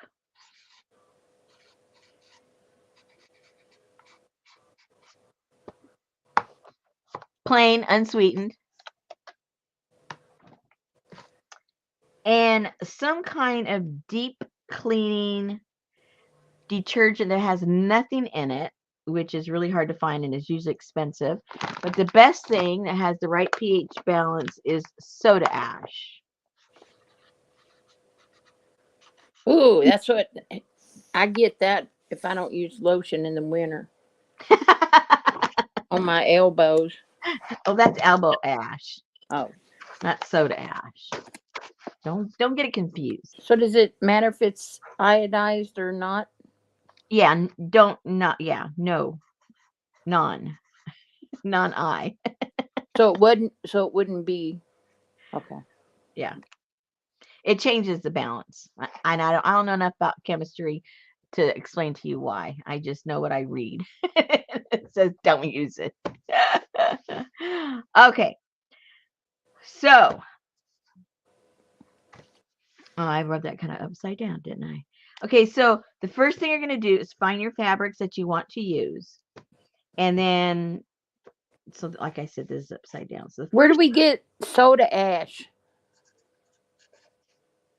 Amazon? you can get it at Amazon. You can also get a brand of Arm& Hammer something something soda, and they sell it at the where they sell all the other laundry detergent, but it's usually up on the top shelf because most people don't buy it. It's the Arm& Hammer brand, but it's for a lot of things, including the cleaning of laundry. But it's a basic cleaner, but you can get that instead of quote unquote soda ash. It's called Arm& Hammer Super Washing Soda. There you go. It's in a yellow box and it says Arm& Hammer Laundry Booster Super Washing Soda. Mm-hmm. That's it. So you can They're get both. that. Yeah. Yeah, so more than likely you would find that at your local grocery store, and you wouldn't have to go through all the rigmarole of trying to find the soda ash and having to get too large of a quantity to pay a lot, or getting too small a one where by unit you're paying too much. So And if you don't like it, you can wash with it. yeah, so that's that. Um, so you would wash your fabric in your soda ash, and for a a small wash, depending on if you're going to do it by hand or do it in the machine, you can do it in the machine just fine. But some people like to soak it, so it's up to you. I didn't soak mine. I just washed it. Well, she already has super washing soda. So see, you have. You I'm even telling know. you, most people have everything they need. They just haven't thought to use it for these particular purposes. So you already have that, Mary. You probably have soy milk in the house. You probably have baking soda, and you probably have salt. So you probably don't have to buy nothing. Does it matter how many years it's been in the freezer? Probably not. Okay. Although it's probably absorbed all the smells, right? Yeah. You can but you also have to watch your water baking soda ratio, Lucy. Yeah, because you're changing the balance, Yeah. and I don't want to go through all that trouble Yeah. because you're turning it from. Oh, anyway, I don't want to get into that. I read so From much. toothpaste to laundry detergent. Yeah.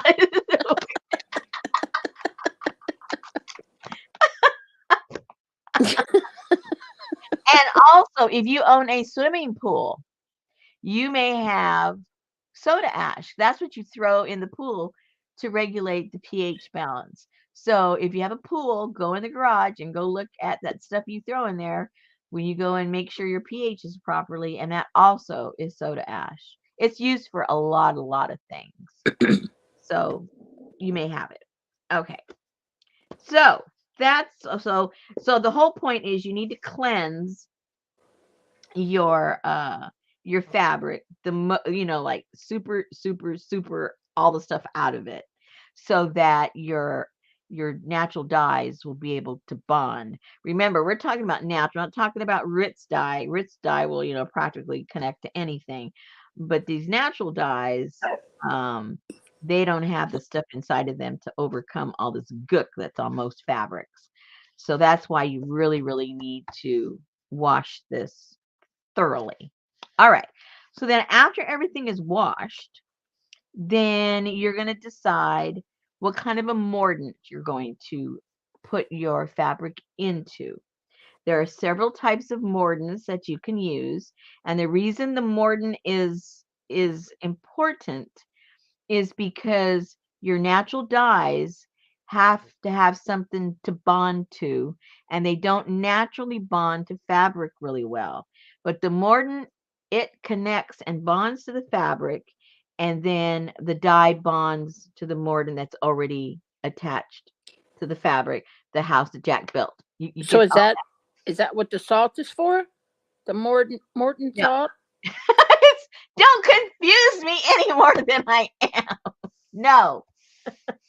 So it doesn't matter if I buy Morton salt or not? No, you can buy great value. Okay. Okay. All right. Now remember, people, I'm not I'm just sharing with you what I'm learning. I haven't literally done half of this stuff yet. I'm just taking you along the journey of me learning. So if I give you misinformation, well, too bad. If your house blows up, sorry. I'm just bringing you along for the ride. All right. But I have done a lot of research and I already have done some of the dyeing. I've already extracted some of the stuff. So, you know, I'm at least already committed. I'm committed. All right. So back to the mordants. There's a lot of different ones. The ones that we're going to concentrate on, at least the ones I'm going to concentrate on, and all these little experiments I'm going to do with these colors, is I'm going to soak one portion. Whoops. I'm gonna I'm gonna soak some of my fabric in the soy milk, and then the other mordant is alum. All right. So I'm going to have some fabrics that are mordant with the soy milk, and then I'm going to have some with the alum so that I can see the difference. And there always is a difference between these two. So your mordant is very important in the respect of what actual color you end up with at the end. All right. All right. Now, I got you covered in the comments. thank you. So make sure. Okay, so now this is what we're going to do. Now imagine that this is a square jar with your colorant. All right. Now you've boiled what you do, or such say simmer, whatever it is that you're going to get your dye. You're going to experiment with your dyes. You fill up your pot, anywhere from a quarter to half. Fill that up, cover it up with water, simmer it for about 45 minutes. So if if you make your dye and it sits around for a while, will adding a mordant to it still work? The mordant is going to your fabric, not your dye. Okay, your mordant is for your fabric, not your dye. Yeah, fabric. The soy milk and the alum is going to go on your fabric, not in your dye. Okay. Did you say where I get my alum from? Your alum, if you can get it from the grocery store, but it ends up being more expensive that way because they have those little small ones because that's what you do your pickling with. If you're a pickler, you probably have some of that at home also. Hey, But Annie. go ahead. I just said, hey, Annie Mae. Hey, hello, hello. So, but you can also get them in larger amounts, and you can get those like through, obviously through Amazon. There's a lot of other art supply places that also sell it. But I think the cheapest is on Amazon. So that would be alum. All right. And okay. So you're going to simmer your dye bath. Your dye bath. So you're going to do that for about 15 minutes. And 15 or 45? 45, excuse me.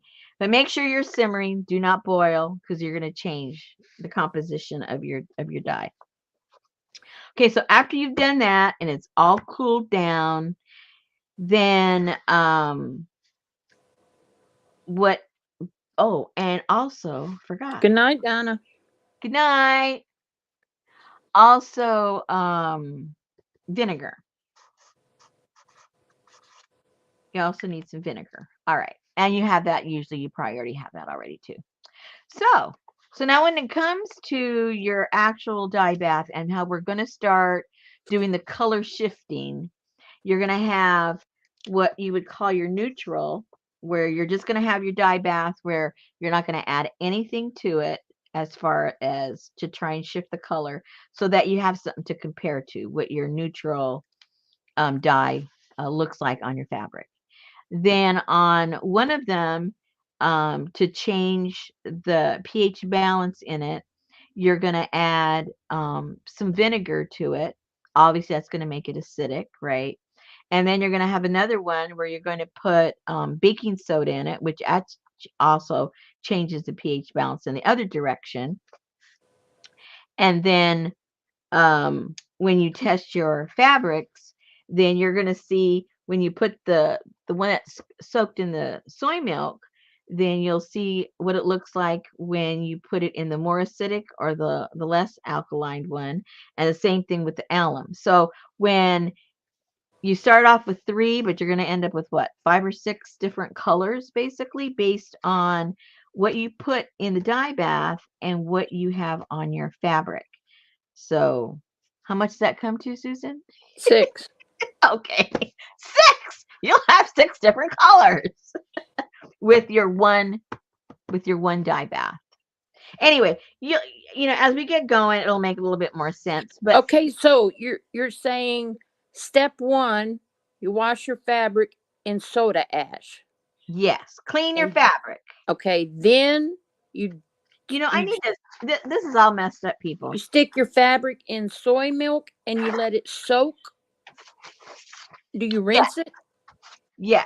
You don't rinse it. Do not rinse it. Do I put it in the dryer or hang it You or you can put it in the dryer. It won't hurt it if you put it in the dryer, okay. So or first you you're can gonna hang wash it it out, in soda ash. or you can Then hang it you out. dip it in your alum or your soy and let Yeah, it dry. Okay. yeah. So first is to wash, and then 2, then you're going to and we do that in the soda ash. Okay, so then you're going to put some kind of a mordant on there, and we are going to use soy milk separately and alum. Don't mix them. Or Or alum. you could mix them. Who knows what the heck would happen? I don't know what'll happen. So you and so what you use of your soy milk, it's 1 part soy milk and 5 parts water. So out of one of these, you'll have a whole bunch. So have a lot of fabric prepared so that you can use all this, right? Instead of storing all the stuff up. So have a lot of fabric already ready to put into the into this mixture here. Okay, so 1 part soy, 5 parts water. And all you do is you don't heat it up, you don't do anything. You just put the your fabric in there, you know, make sure it's gone through, you know, all of the fabric, and then you wring it, and then you can either hang it out or put it in your washer. I mean in your dryer, excuse me. All right, so that has to do with, this is stuff you do with the fabric. So what's the oh never mind. You're doing the ratio of alum now? Yeah, on the alum, you basically, you don't need a whole bunch, but what you do need to do is put the alum with warm water, because alum doesn't break down unless it's warm water. It just stays in like in those little crystals, right? So it doesn't have to be boiling or anything, but just warm enough. And I would put it's a quart. It's one um 1 teaspoon. Whoops. You know what I mean. 1 teaspoon of alum per quart toward 1 quart. All right. And then you just soak the fabric in there for a few minutes. Some people just dunk it in there, wring it out. Others, they'll leave it up to overnight. So it's really whatever you want to do. But it seems like it works just as well when it's just put in there and wrung out, because you don't wash it out. So it's in there. It's in your fiber. Okay. So now when it comes to your dye bath, Thank you, Janice. so you want to simmer, not summer, simmer, simmer for 45 minutes. All right. Whatever it is that you're boiling up. And remember, you can do any different parts. And what I would do at the beginning, just so you know what really gives you color, is say you have a plant and it has really pretty leaves and it also has pretty flowers. I would not mix the two.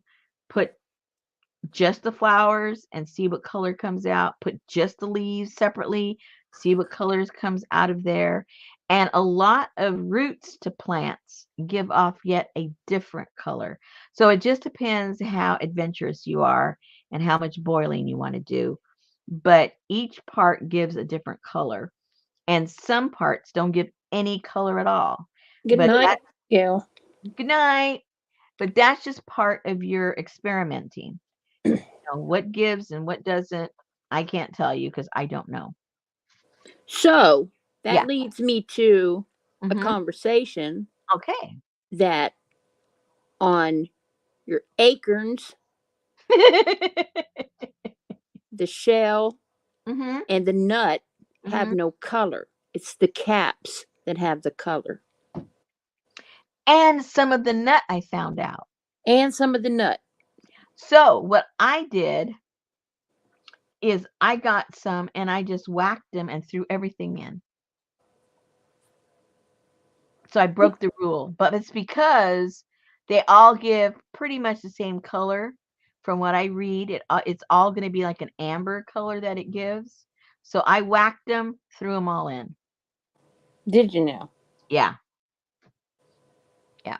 But again, everybody, can do whatever they want, and they may come up with a really cool result, and they can share with us. I would think it would put some type of oil in the water, It might. which would be like a resist, I would think. No, because that is the dye. Okay. Yeah, yeah. It's not receiving, it's putting. Okay. And that mordant is what helps open up the fibers. Now, because I come from, junk journaling and mixed media stuff, the way that I liken to why we need to do the things that we're doing to the fabric, it's almost like, when you have a um a page from a magazine and it's glossy, right? And you try to paint over it with acrylic paint. Well, even after it's dry, you can run your finger across it and it comes right off.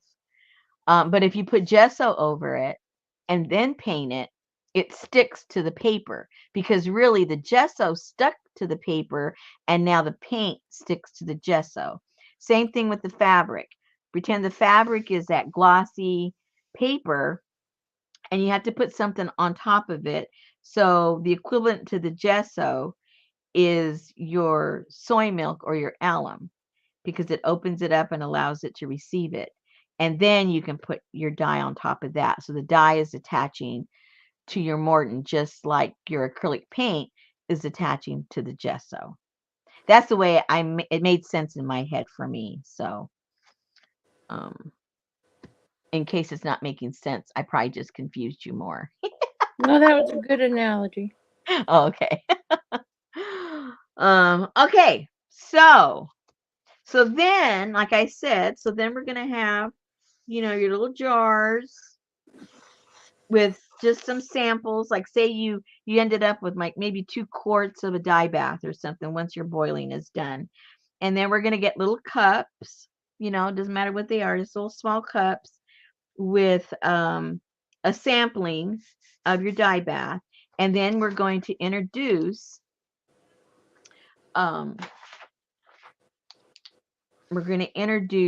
the baking soda. Like over here, we'll have one with some baking soda.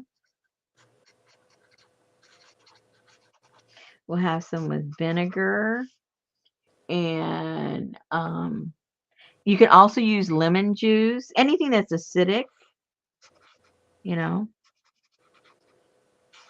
anything acidic really. And this one would be your neutral one.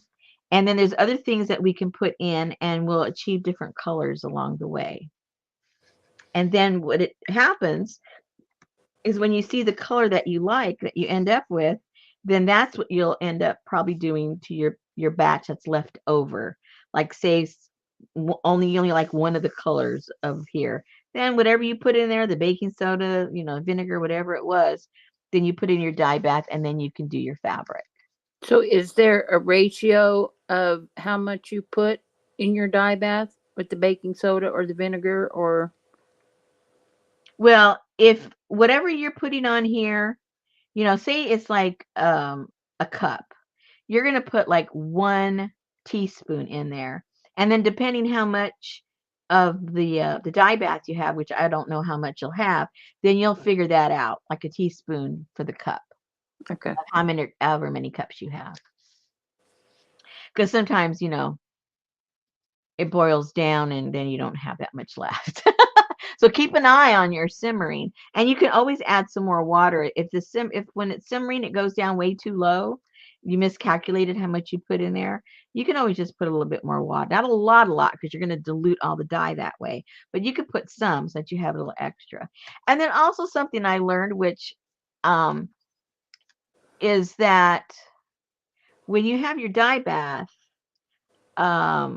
it doesn't really matter how much water. It depends on the dye in the water, because you can put your fabric in there and it soaks up the dye, not just the water. It soaks up the dye. So if you put something in there and you still have a lot of the dye bath in there, it doesn't mean that water any longer has the dye in it, which I found very interesting. It's like it's separate. I guess I don't know how to explain it. So where does the salt come in? That's in when you're doing the different dye baths, because it gets even a little more complicated, not complicated, but a little more steps. And that is after you've done all these things, there are sometimes if you want to add the salt, that also helps it adhere, which makes it a little bit of a different color. It doesn't change the color of the dye itself, but in the way that some fabrics, not all again, now all fabrics are not equal, you guys. That's a whole other thing, because you've got your Be careful, Amber. Sorry. So you've got different ones. You've got the cellulose. You got different types of fibers, right? Whether it's your cotton ones, you've got silk ones. You've got name me some fabrics. I can't even think of fabrics right now. Polyester. No, we're not doing polyester. These are all natural. Rayon. No. Cotton. Cotton. There you go. There's just a fabric. But they are all different. The receptors in the fabrics are all different. So once you introduce the salt to different ones, they will receive color. Some of them will receive color differently. Don't ask me which ones yet because I haven't practiced with that yet. That's another thing. But there's a lot involved. But once you break it down, it's real simple. There's just like 5, 6 basic things, 2 basic things you do. You wash, you mordant, and you boil stuff, right? I That's would say if Mary said, "Do you always use white fabric?" You can use whatever you want, but if you want to see what color the dye is, you You have need to to use use, yeah, white. Yeah, white. because it's going to change the color. I mean, I'm doing all this to see what colors I can extract. The only way I can know what those colors are is by using white fabric. It's kind of like a blank canvas. Yeah.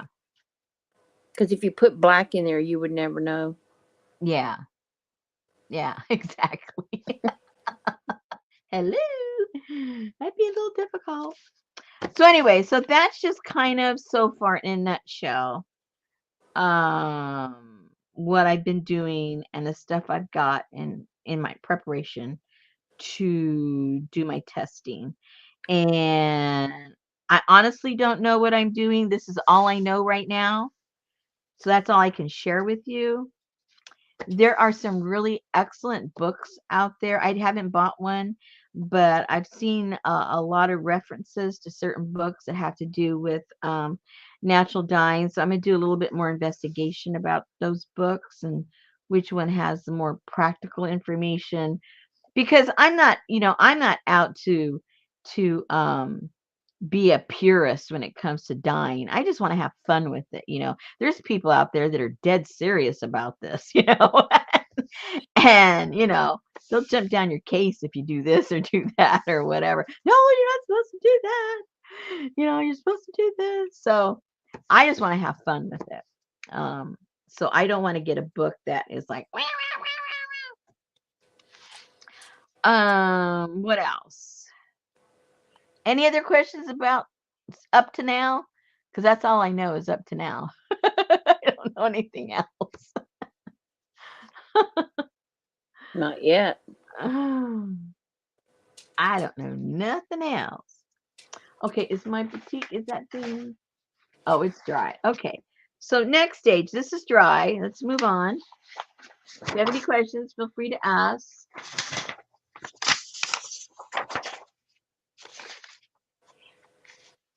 All right, let's get these. Okay, so now what I'm going to do, forgot what I was going to do. I'm going to crunch this up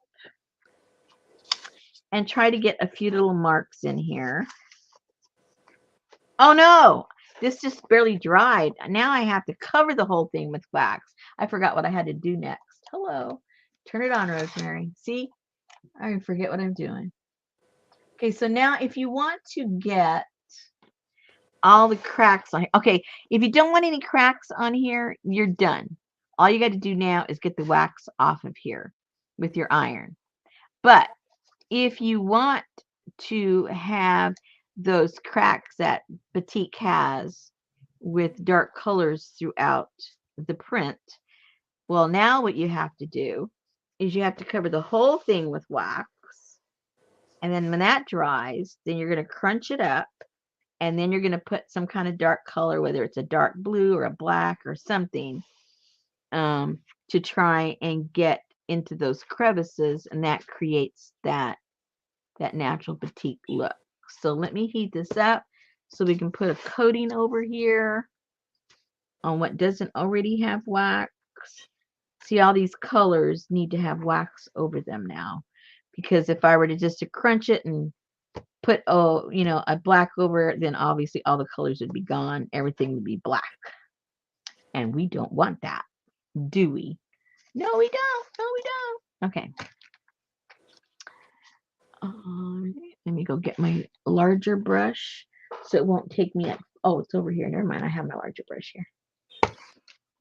Okay.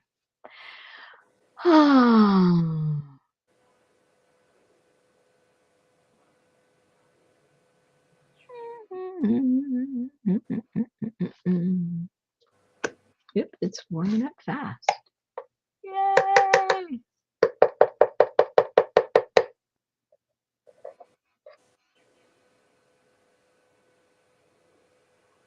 It takes a little while to get hot.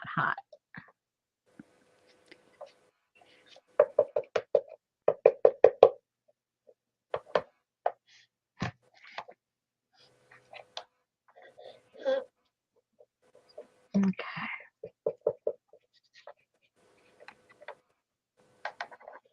So I have a few other things already that I want to that I'm going to extract some colors the next couple of days. I read that olives give a really pretty color. So I got me a couple of cans of olives. So do you rinse the soda ash? I would think when you run it through the washer, it would rinse, huh? No, you don't put it through the No, washer. You you just put don't. it in the dryer if you want to put it in the dryer. You The don't. soda ash. The soda ash you do not wash out. Wring it out and dry Oh, it. the soda. I am so sorry. The soda ash. Yes, the soda ash. You're washing. Oh my gosh, Rosemary, wake up. The soda ash, you're washing your laundry with it. Yep. That is just like a detergent. Yep. Thank you for catching that.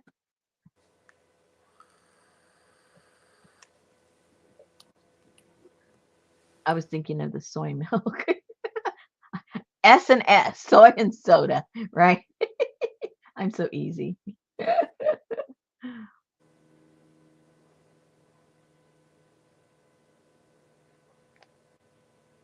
You got to watch me with these words. I'll confuse myself in 2 seconds. All right. It's all right. It's what? It's all right. Okay. All right. So let me start covering up these colors. Let me get my brush nice and warm.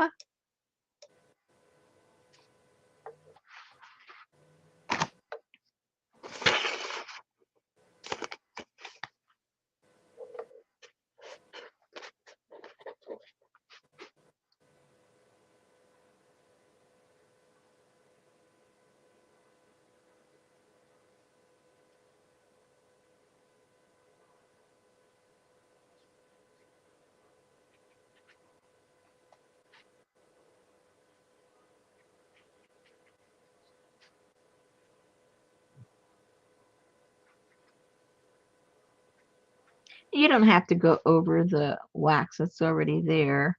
You're just concerned about the part that doesn't have any wax.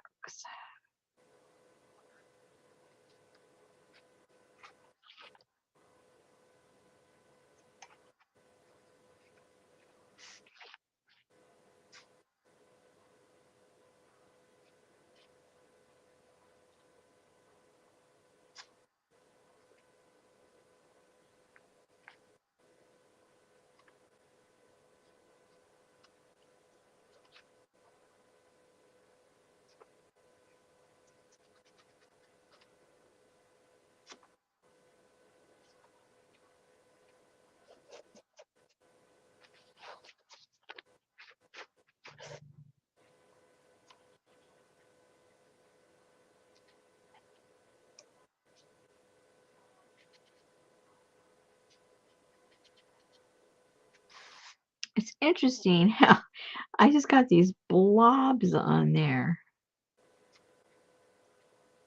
And then a few little like feathers of the peacock. It's kind of weird. Very weird.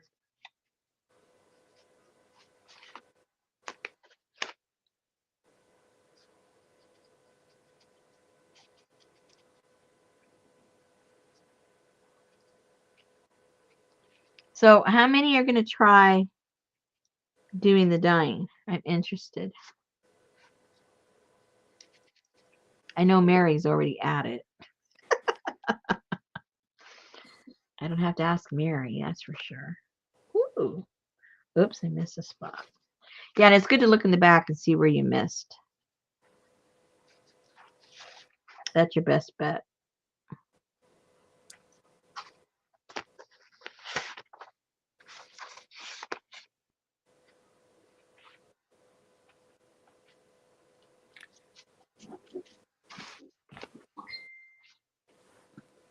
Let's see. Mary said her cracking trial didn't work either. Hey Amber, that was fast. Nancy, Laura is, Lana is. Oh, Good night, Auntie May. Mary said me, learning a lot.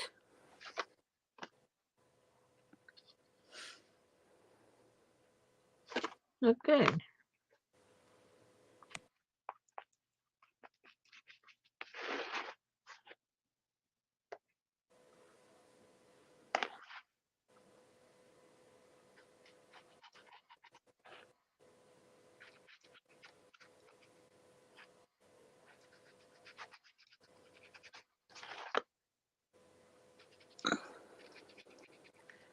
And Lana said her daughter has acorns out the wazoo in her backyard, so she's going to have her grandkids pick them all up for her. Oh, cool.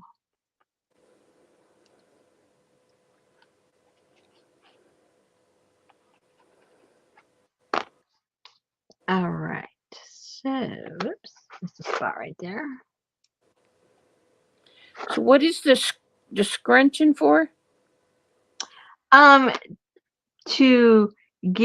to create what would look like a crackle effect, and then you put black over everything, and Ah, it seeps in those cracks, and that's the classic batik look. okay. Hmm. That makes sense.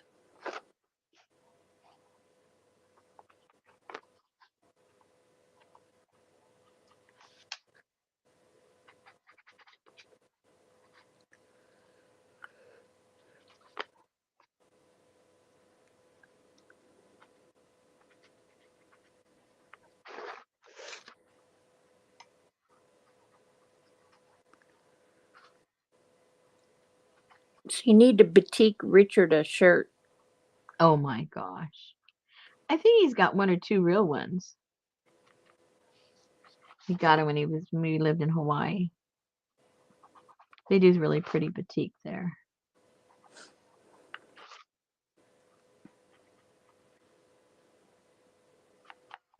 Don't burn your finger off.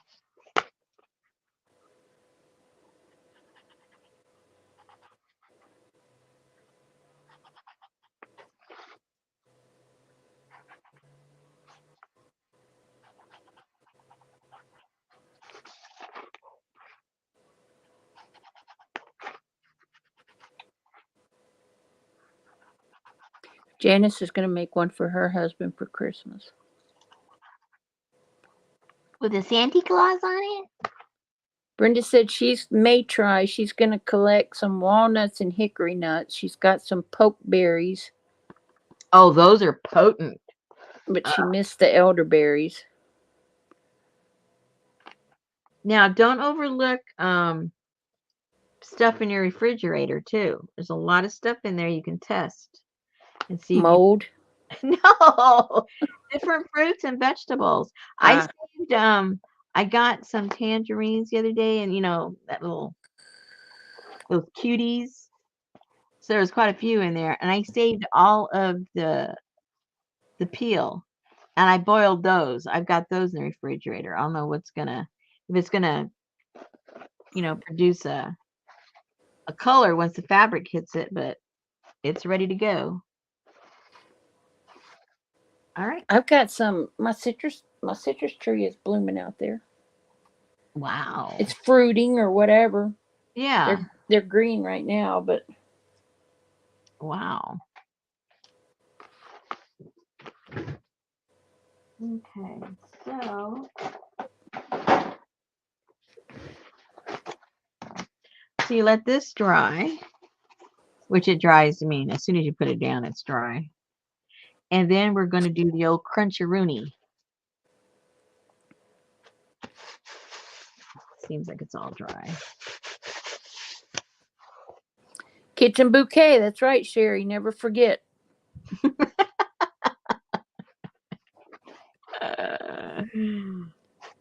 Okay, so you're going to crunch this all up. It's sort of like one of what are those fruit things? What are those called? A cornucopia. cornucopia? No, those fruit things that used to come out like in a sheet. Oh, fruit roll-ups? Oh yeah, the few. That's what every time I do that, that's what it reminds me of. I don't know why. I never even ate those things, but that's what it reminds me of. Lana said she got some berries from a camphor tree. They look like blueberries, and she also got some of the leaves. Camphor tree. Got to be careful with that. There's some part of the camphor that's poisonous, and I can't remember what it is. You need to look it up so you don't boil and inhale it. Look it up.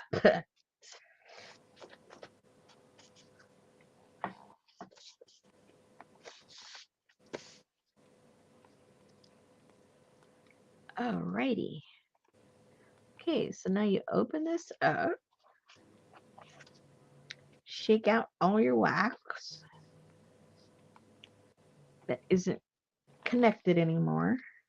It says the young leaves and shoots of the camphor can be boiled and eaten. The roots of the young shoots are used to make a tea. Older leaves can be used as a spice, but go easy. They are toxic in large doses. Oh, okay, toxic. All right. I knew something was up with the camphor. It says taken orally, camphor can cause trouble breathing, seizures, and death. High doses of camphor, either inhaled or on the skin, can also be risky. Yeah. That's why I always wondered because they have, the camphor oil and camphor this and camphor that. And I thought, I've read that it's poisonous. Yeah, so if you're boiling it, you're going to be breathing it, and it says Yeah. that it can irritate and cause coughing and wheezing. I would do that. Exposure, yeah. I would do that outside if you're have the situation where you can have a hot plate outside. I think it'd be safe to do it outside, but I would not do it indoors. And they say in India, camphor addiction is a common problem, and it causes neurological symptoms of addiction and withdrawal. Yeah. So I would, all of you guys that are going to be doing this, even the most, common thing that you think would be okay, look it up. Unless it's food, of course, you already know you can boil and eat it, but anything else, be very cautious. Because I know that, the poke plant, parts of that is very poisonous too. So you got to be careful with that. I don't know if the berries are, or if it's the leaves or the root, but some part of it is poisonous. I know that for a fact. I'm just not sure what part. I Now, think when it's the gators. It's dangerous. I know when I did some ink, not dye, but just some ink I did one time. And all I did is I put the berries in some water in a jar and put it out in the sun because it was this, summertime. And the ink just, I mean, the color just came out really pretty. So I didn't have to, boil it or anything. All right. So now let me get a brush to brush this all on. I think I wonder if I should use the black or the dark blue. And I might as well just go with the black. So in case not that much goes through, at least it'll be dark. Where's my black? Here's my black.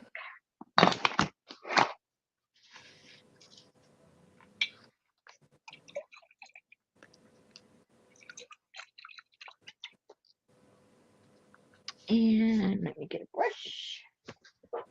A brush is always helpful. Where are my other brushes? Oh, where's my other brushes? Hello, brushes. Where'd you go? Oh, thank you. Over in the sink. I washed them.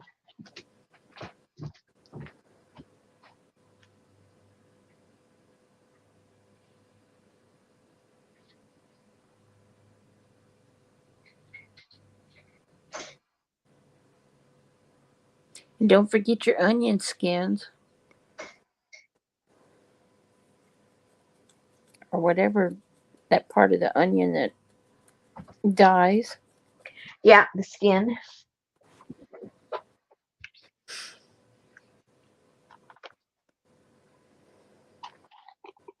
What about carrots? The carrot tops give a really pretty color. I can't find carrot tops anywhere, but I've read that it gives a nice color. So, I know if you drink too much carrot juice, your skin turns orange. So I would think. yeah,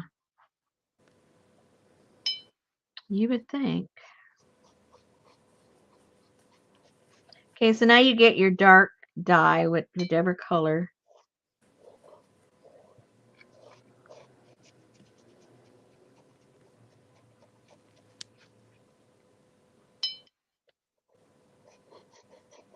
And try to really push it into those crevices.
Let's see. Remember the name of the rose poisoned ink used to do the illuminated manuscript. Mary said bleached or unbleached muslin.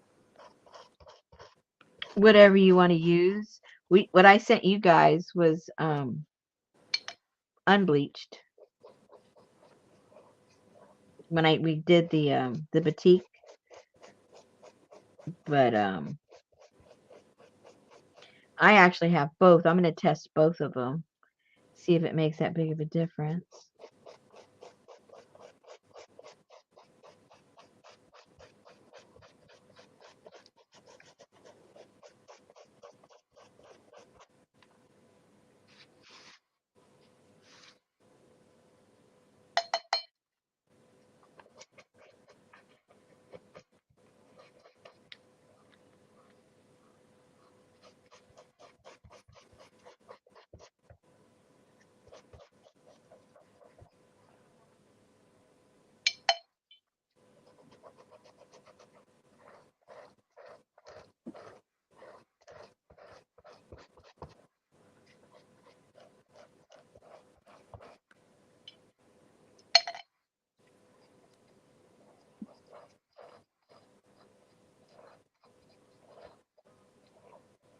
St. John's wort.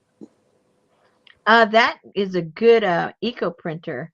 I'm assume if it eco prints really well, I'm going to assume there's something to extract from that.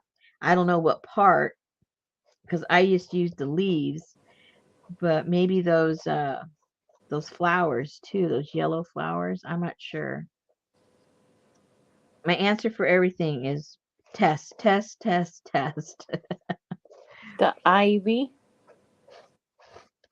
And another simple way, I mean, an obvious way is if you just grab, the leaf or the flower, whatever, and if you can crush it, and how some flowers they don't leave anything on you, and others, you see the dye right there all over your hands. I mean, you just think about grass. How hard is it to get the stain out of clothes if you skid on grass? It's a real permanent. So you can imagine it makes a really pretty dye too. Just grabbing some regular old grass. All right, let's see. I'm gonna wipe off what isn't soaked in. Lana said, "Are you using RIT dye?" On what?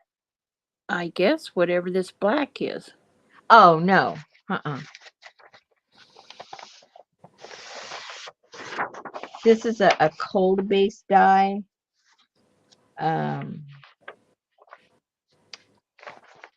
it's called cold-based dye because RIT dye, it might work. I honestly don't know. I just know, you have to, most things when it comes to fabric and RIT dye, it has to be hot, right? And this can be cold. This is a cold dye. Cold Oh, fabric. cold. I thought you were talking about like in a coal mine. Oh, no, cold. I'll go get the package in a second. With that southern accent of yours. This a cold dye. Well, I was born a coal miner's daughter. Did you see Angela Lansbury died? Yes, I didn't even know she was still alive. But it was sad just the same. I've never watched not one episode of Murder, She Wrote. Oh, I did because I used to visit with this elderly woman. That was her saint. She watched it and she made sure, and it was on some station where it came on like 3 times a day. Oh my God. So it didn't matter what time I visited. It was during one of them. So I've seen a lot of them, trust me. I haven't seen any. She was in the original movie Gaslight. She was Really? She was the maid. Yeah. Yeah. She also was wasn't she the teapot in Beauty and the Beast? Yeah. Yeah. And she had her son Chip, the little cup with a chip in it. I don't remember any. Yeah, her son was a little teacup with a chip in him, and his name was Chip. How cute. Okay, so kind of let that dry a little bit. I love that show, Amber. Bed Knobs and Broomsticks. So how come you never watched your show? What show? Murder, She Wrote? Yeah, how come you never watched it? Because you said you'd never seen one. That's like an old woman program.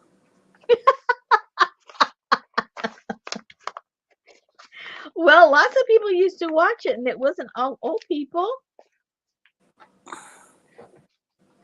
It was on for Kind of like how many years? A lot of years. watching Matlock. Somebody was watching it. Oh, she watched Matlock too. Oh my gosh.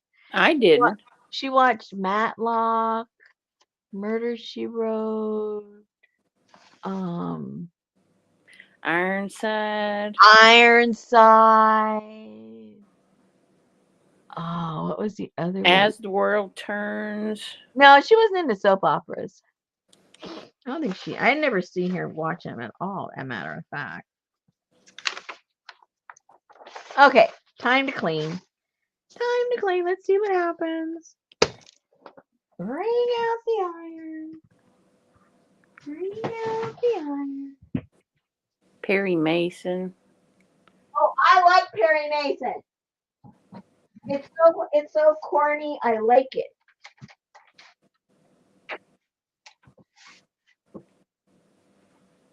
I think my mama used to watch Murder, She Wrote. I like the real old shows like Perry Mason because they were like, I don't know, you get to see all the old cars and old clothing and everybody's over dramatic. You probably watched Cannon too, didn't you? No. My grandmother watched that. Yeah.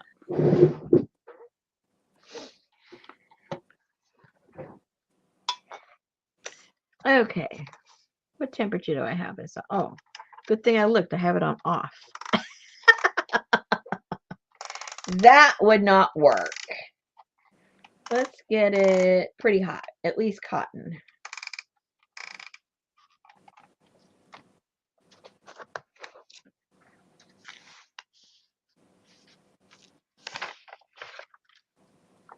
But see how those lines now reminds you of the batik, right?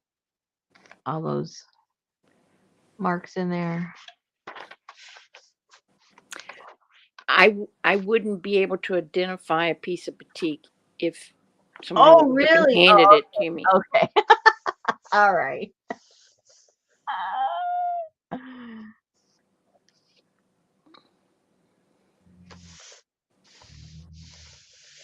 Yeah, there was a certain period of time there where everything was kind of mystery shows, right? They Yes. went through phases, like the Western phase, then the mystery phase, then the detective phase, and then all the medical shows, and Yeah. it goes into phases, I think.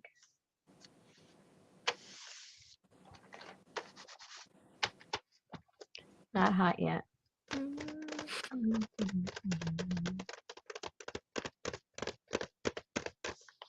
Oh, Brenda watched Perry Mason now. Yeah, he's on reruns. Him and what's that other show that, oh, what's the name of that show? Dick Van Dyke is in it. He's a doctor. Oh yeah, that was My grandmother watched that. Not my grandmother, the elderly lady watched that all the time. I used to watch Marcus Welby. My grandmother watched that all the time. There was this one show that I really found interesting. It was like a very progressive. Diagnosis Murder. Oh yeah. There was a show. What was his name? I gotta go backtrack. Who were all these people? Oh dear.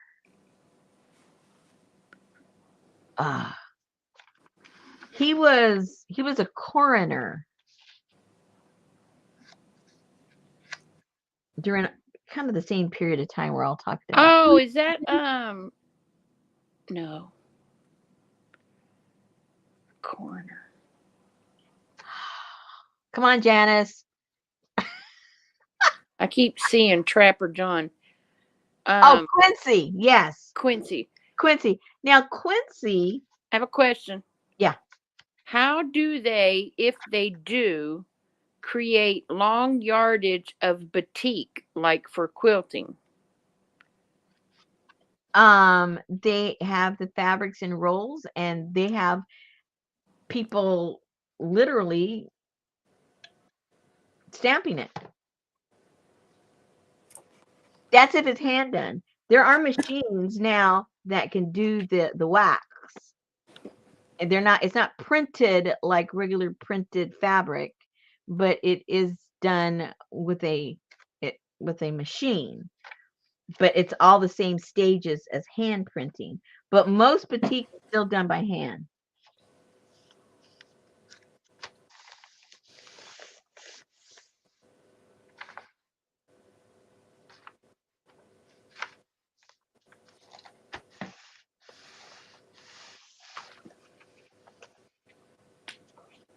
Hey, this isn't hot enough. I'm gonna have to get my other iron.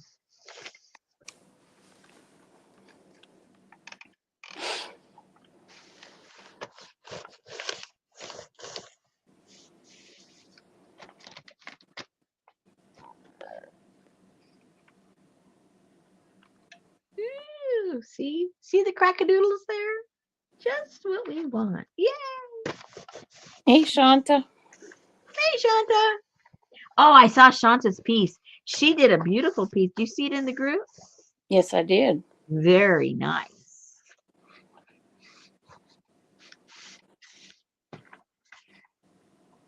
You need to go back and watch this one, Shanta. There's some good information.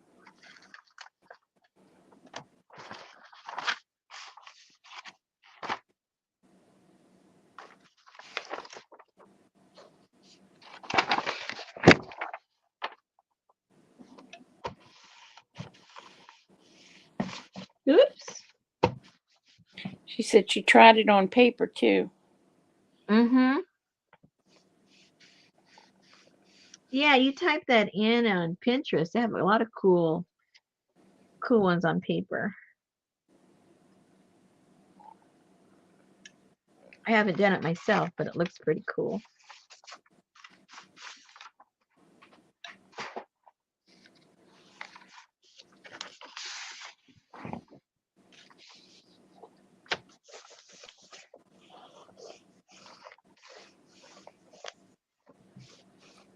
And if you don't want to do all this, you can throw this in a boiling pot of water and it'll all fall off.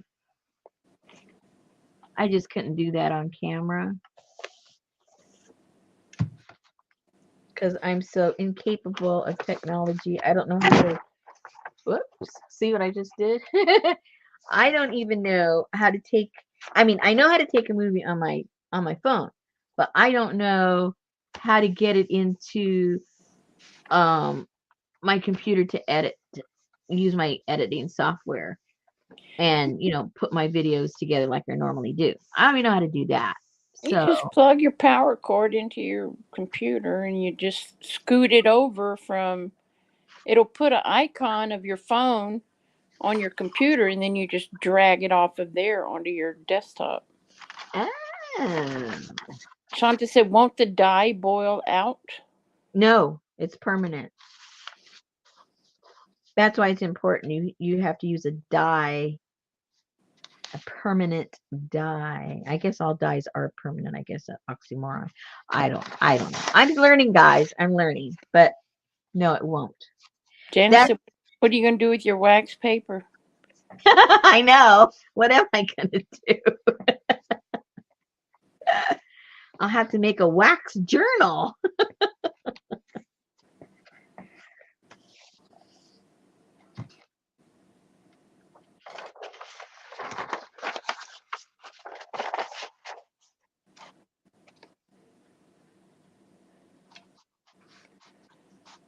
Shanta said she used hers to make her diary. Ooh, good. Good choice.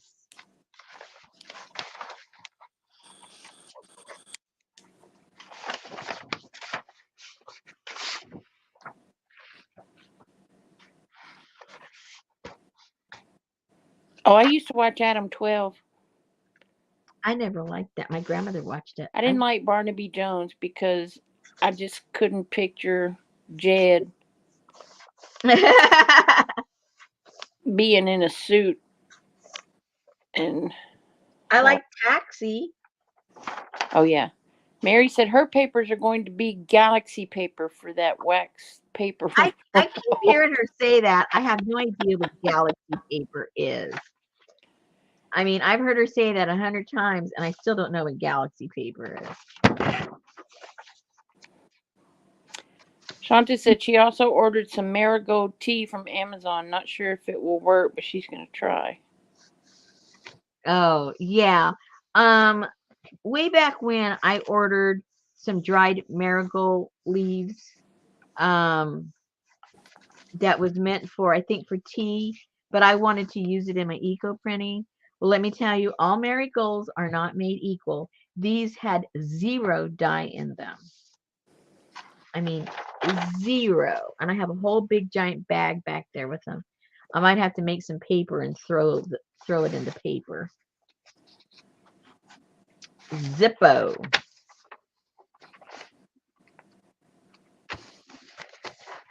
So I hope you got something different than what I got because it's not going to do anything. Put a mordant in it. Yeah, there you go.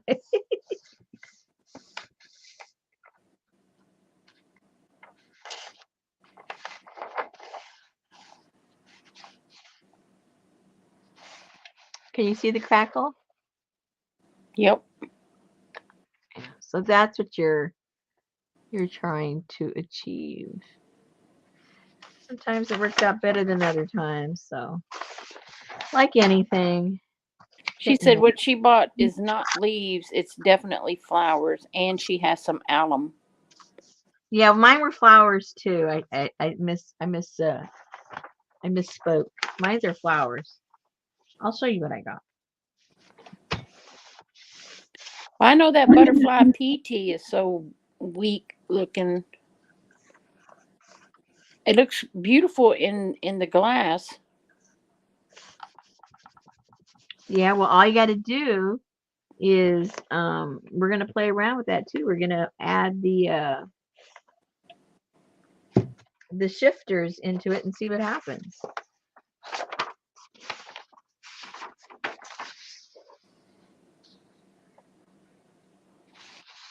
Tiny bit left right there. Amber said, if I dye paper, do I have to add stuff to the tea? Like if I want to do hibiscus or butterfly? When you say add stuff to the He's tea, probably talking about a mordant or something. no.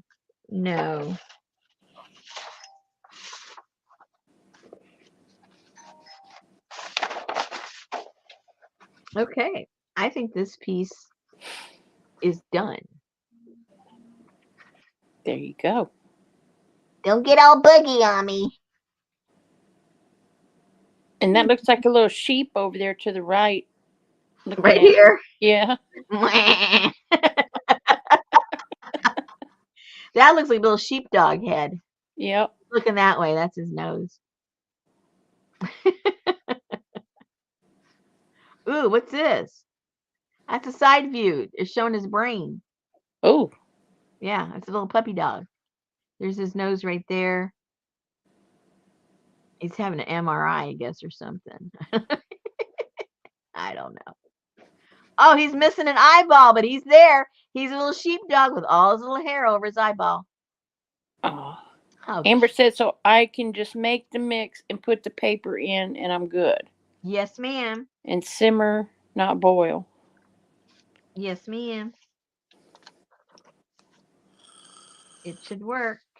And you can shift those colors too, if you want, by adding something acidic, whether it's vinegar or whatever, and go the opposite direction and put some baking soda. And a good thing to have. Oh, let me show you guys. Let me show you. That's just like when you go to a restaurant and they pour Mm. you that nice, refreshing glass of iced tea and it has that beautiful color, and then you stick that damn lemon in there and it turns almost clear. There you go. That's what happens if you use citrus shampoo on your dyed red hair.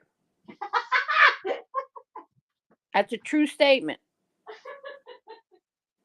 All right, where is that crazy one? So you should never use citrus shampoo if you put red dye on your hair because it will fade your color.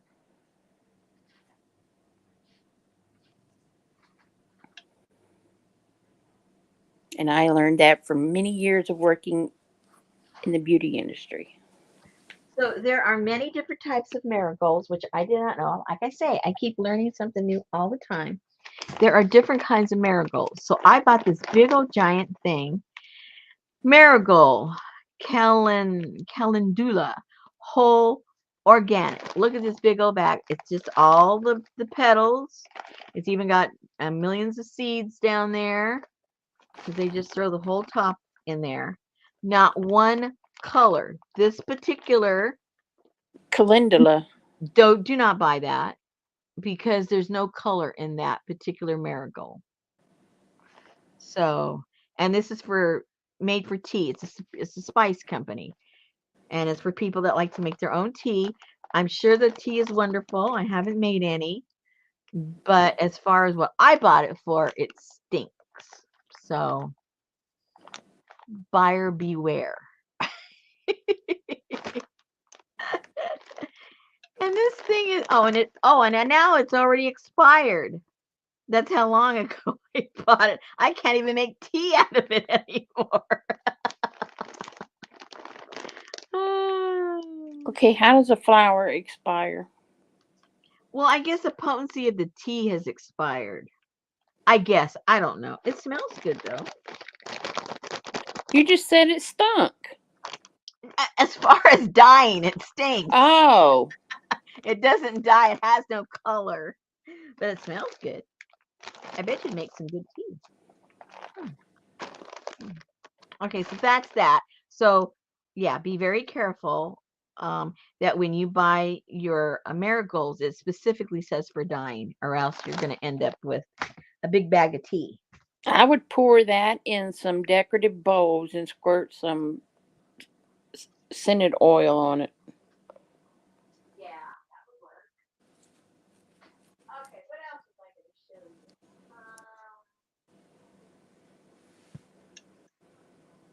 Did I mention something that I was going to mention and I haven't mentioned it?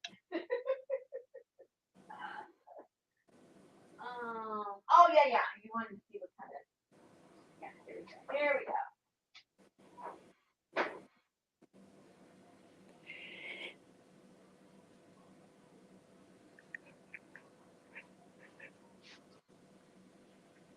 Okay, so the dyes I use on the Batik. Mary said marigolds are bug repellents. That's why they plant them in gardens. Yeah, that's true. But they're not all created equal when it comes to dyeing, unfortunately. All right, so when you're using these dyes, you have to get what they call, what do they call it? Fiber reactive dyes. And the two brands that I use are the Dharma, hello. The Dharma brand, fiber reactive, and that means you can use these with cold water.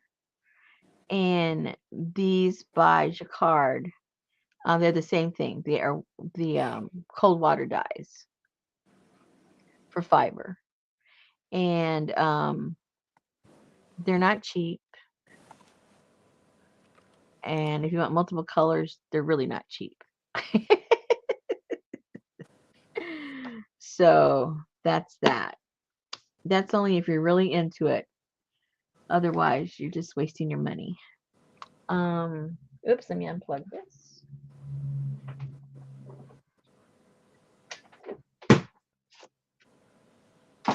Okay. What else? Any other questions? We've got about 10 minutes. Lucy said they go a very long way. Yeah, that's what I mean. If you're into it, because they'll be there with you when you die if you don't use them. Oh, Lord. Unless you lose your pipette and then you can't get it in that little tiny spray bottle. No, this is what you do. Or this is the way I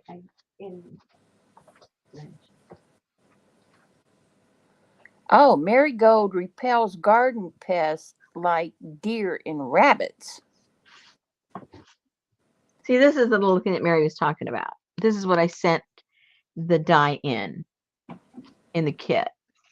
And so see, it just, you squirt stuff out. You don't have to take the lid off, because we all lose the lids off of everything. So with this as an example of how much you need, there's not even a quarter of an inch of the dye in there. It's not even.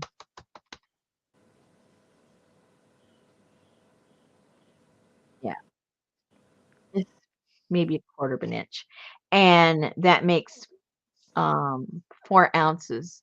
And if you look at Mary's bottle, she hasn't even put a dent in her bottles, and she's done quite a few different projects. So this will take you a long, long way. And the colors I included, you can mix them together and create other colors. So anyway, this comes in handy, especially when you're working with the dyes, because like with me, if I just a little small spot that I want, where'd my little thing go? I don't even know where that. Oh, if I'm just doing something intricate, I can just squirt some of that in here, and then just use my little brush to get into little small areas if I need to. And I don't have to worry about this falling over and losing all of my dye. Like I have to think about that when I'm using my big old bottles here.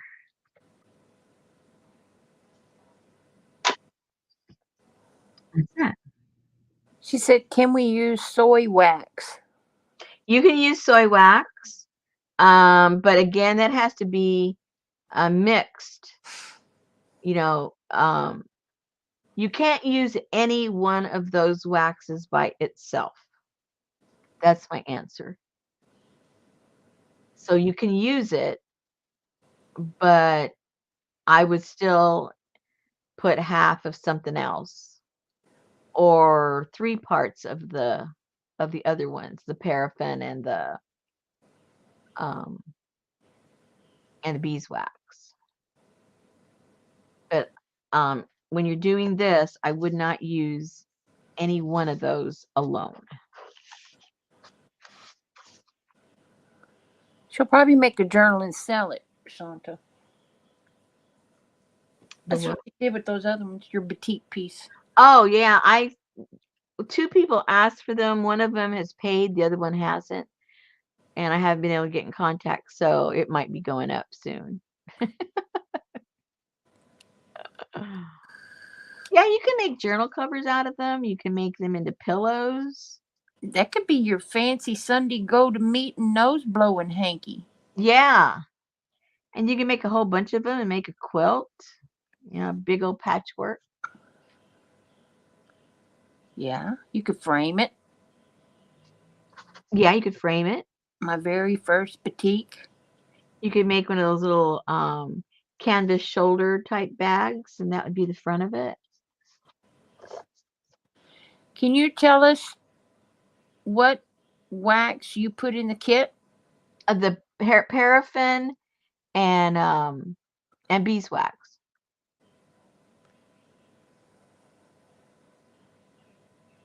Oh yeah, on the back of the jacket. That'd be cool. That's what I was thinking. Put that on the back of a leather motorcycle jacket and send it to Janice's husband. And you put it down there. You bug me. You bug me, man.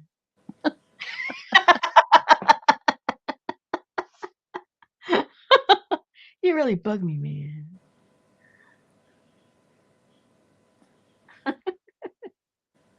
Yeah, but you know those bikers that don't wear a helmet? They must have bugs in their teeth. Ew. In their nose and In their nose, everywhere. Oh. Oh, what a mess. You mixed it yourself? Yep.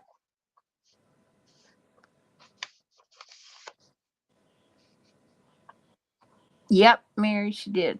Mm-hmm.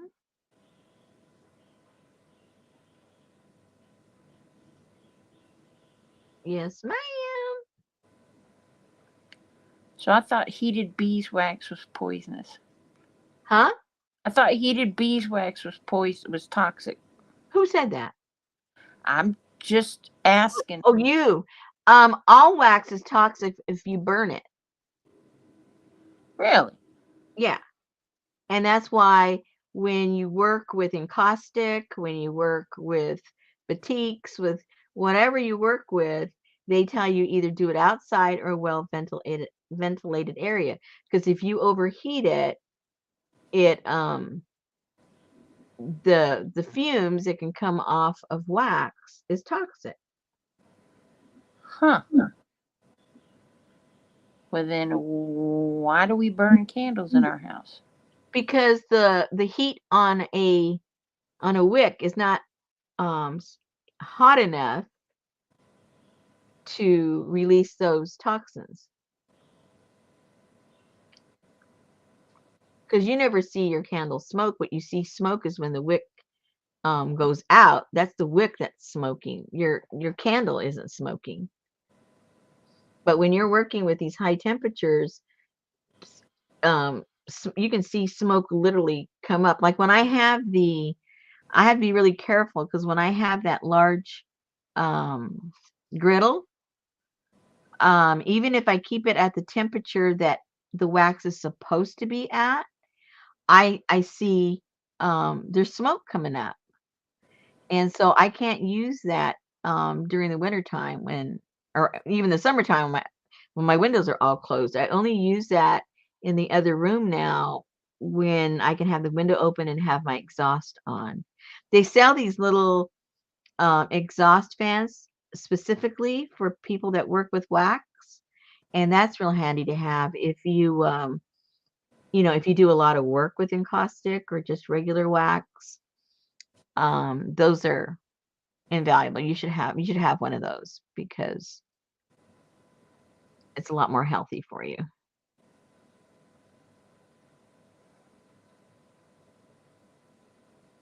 But Mary doesn't care. She'll just burn the place down. What does Mary care?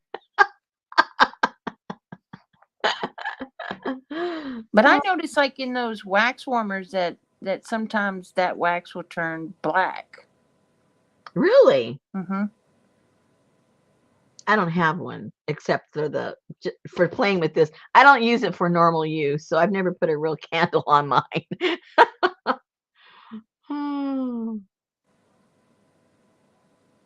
Yeah. Nancy said she learned a lot tonight, and Mary's Yay! giggling at you. I know. She likes when we give her a little razz about her candles, her candle exploits. Oh. Mary knows how to keep her audience on the edge of their seat, but not for all the right reasons. They're scared for her. Oh no, she's got a knife again. Oh no, she's got a candle. Oh no, she's got the hot gun. Got that big old needle. 911. I can't look at that needle. I am so scared it's going to come up through that doll head right in her finger. I can't watch Shannon Green with a X-Acto knife. I can't tell you how many times she's cut herself. Oh. It's like, oh my gosh. It scares me to death. I don't like knives and I don't like blood. I don't care whose it is. Oh my goodness. Oh. Nothing like an online craft accident. Uh-huh. Alive. Yeah, I know. Oh my gosh. Okay, ladies, I think we have covered just about everything we can cover tonight. And some. And I hope I didn't confuse you too much with my diagram. But all of this will become clear as we physically do it. I just wanted to give you a heads up in case you wanted to play some of the things you might want to get or things inside of your kitchen that you may already have. Yeah, like Mary with her washing powder. There you go. She's already got it. Somebody else, I think it was Sherry, said she bought that whenever COVID hit so she could super wash her clothes. Oh, okay. Yeah, well, see, you guys got the stuff. Excellent. And none of this is really expensive. If you get, soy milk. Well, soy milk, I was shocked. It kind of went up. This was like $4. But, you're going to make 5 times this quantity. You probably won't need any more than one to do all the fabrics you're going to want to do.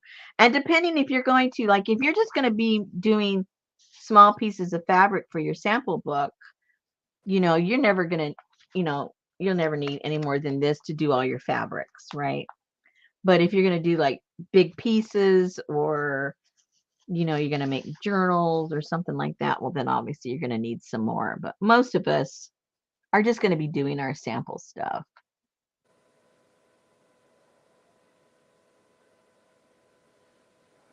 There is still sizing on unbleached muslin, Journey. Even though it's unbleached muslin, it has all the same sizing that all the other fabrics have. You still have to go through the same procedure, unfortunately.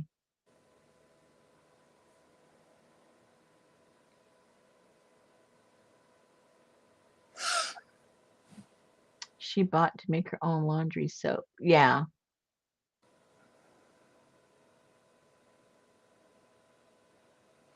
She's gonna be like Miss Brown on Whippoorwill Hollow. I don't know what that means. You know Miss Lori and Mr. Brown on Whippoorwill Hollow? She made some tomatoes, mayonnaise, and cracker salad the other day. Oh, okay. I don't know. I'm glad I'm informed.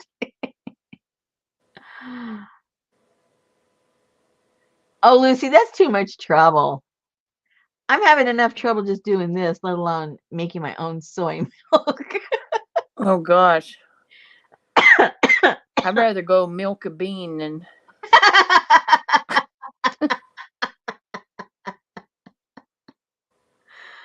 I do too, Mary. I like her. I don't know who you guys are talking I about. want some of her tamale pie. Oh, don't talk about that. You're gonna make me hungry. They just live off grid and they have a channel and they share recipes and they're gardening and Mm, all that kind of stuff. mm. Yeah, she was Janice. She was doing laundry. I don't even like doing laundry with the washing machine. And she teaches you how to make those um school cafeteria peanut butter cookies. Yeah, Janice goes, obviously not off grid. I mean, she is doing a YouTube channel. Well, She's not like really roughing it all the way. Yeah. yeah. That's fair enough to say. All right, ladies. um, go digging around. You probably don't have to buy fabric or anything. You probably have everything. You probably have everything except the alum. And if you're a canner, you have alum. You probably do. So, ta-da! We're all set to go. That's all I can say. All right then. Say goodnight, Susan. Good night, Susan. See you guys tomorrow. I have no idea what we're doing, but we'll be here tomorrow. We'll do something. We'll do something. Mary, are you going live in the morning? Well, if I ask her, then she won't. So never mind. Poor Mary. All right, guys. All right. See you Good night. tomorrow. Good night. Oh.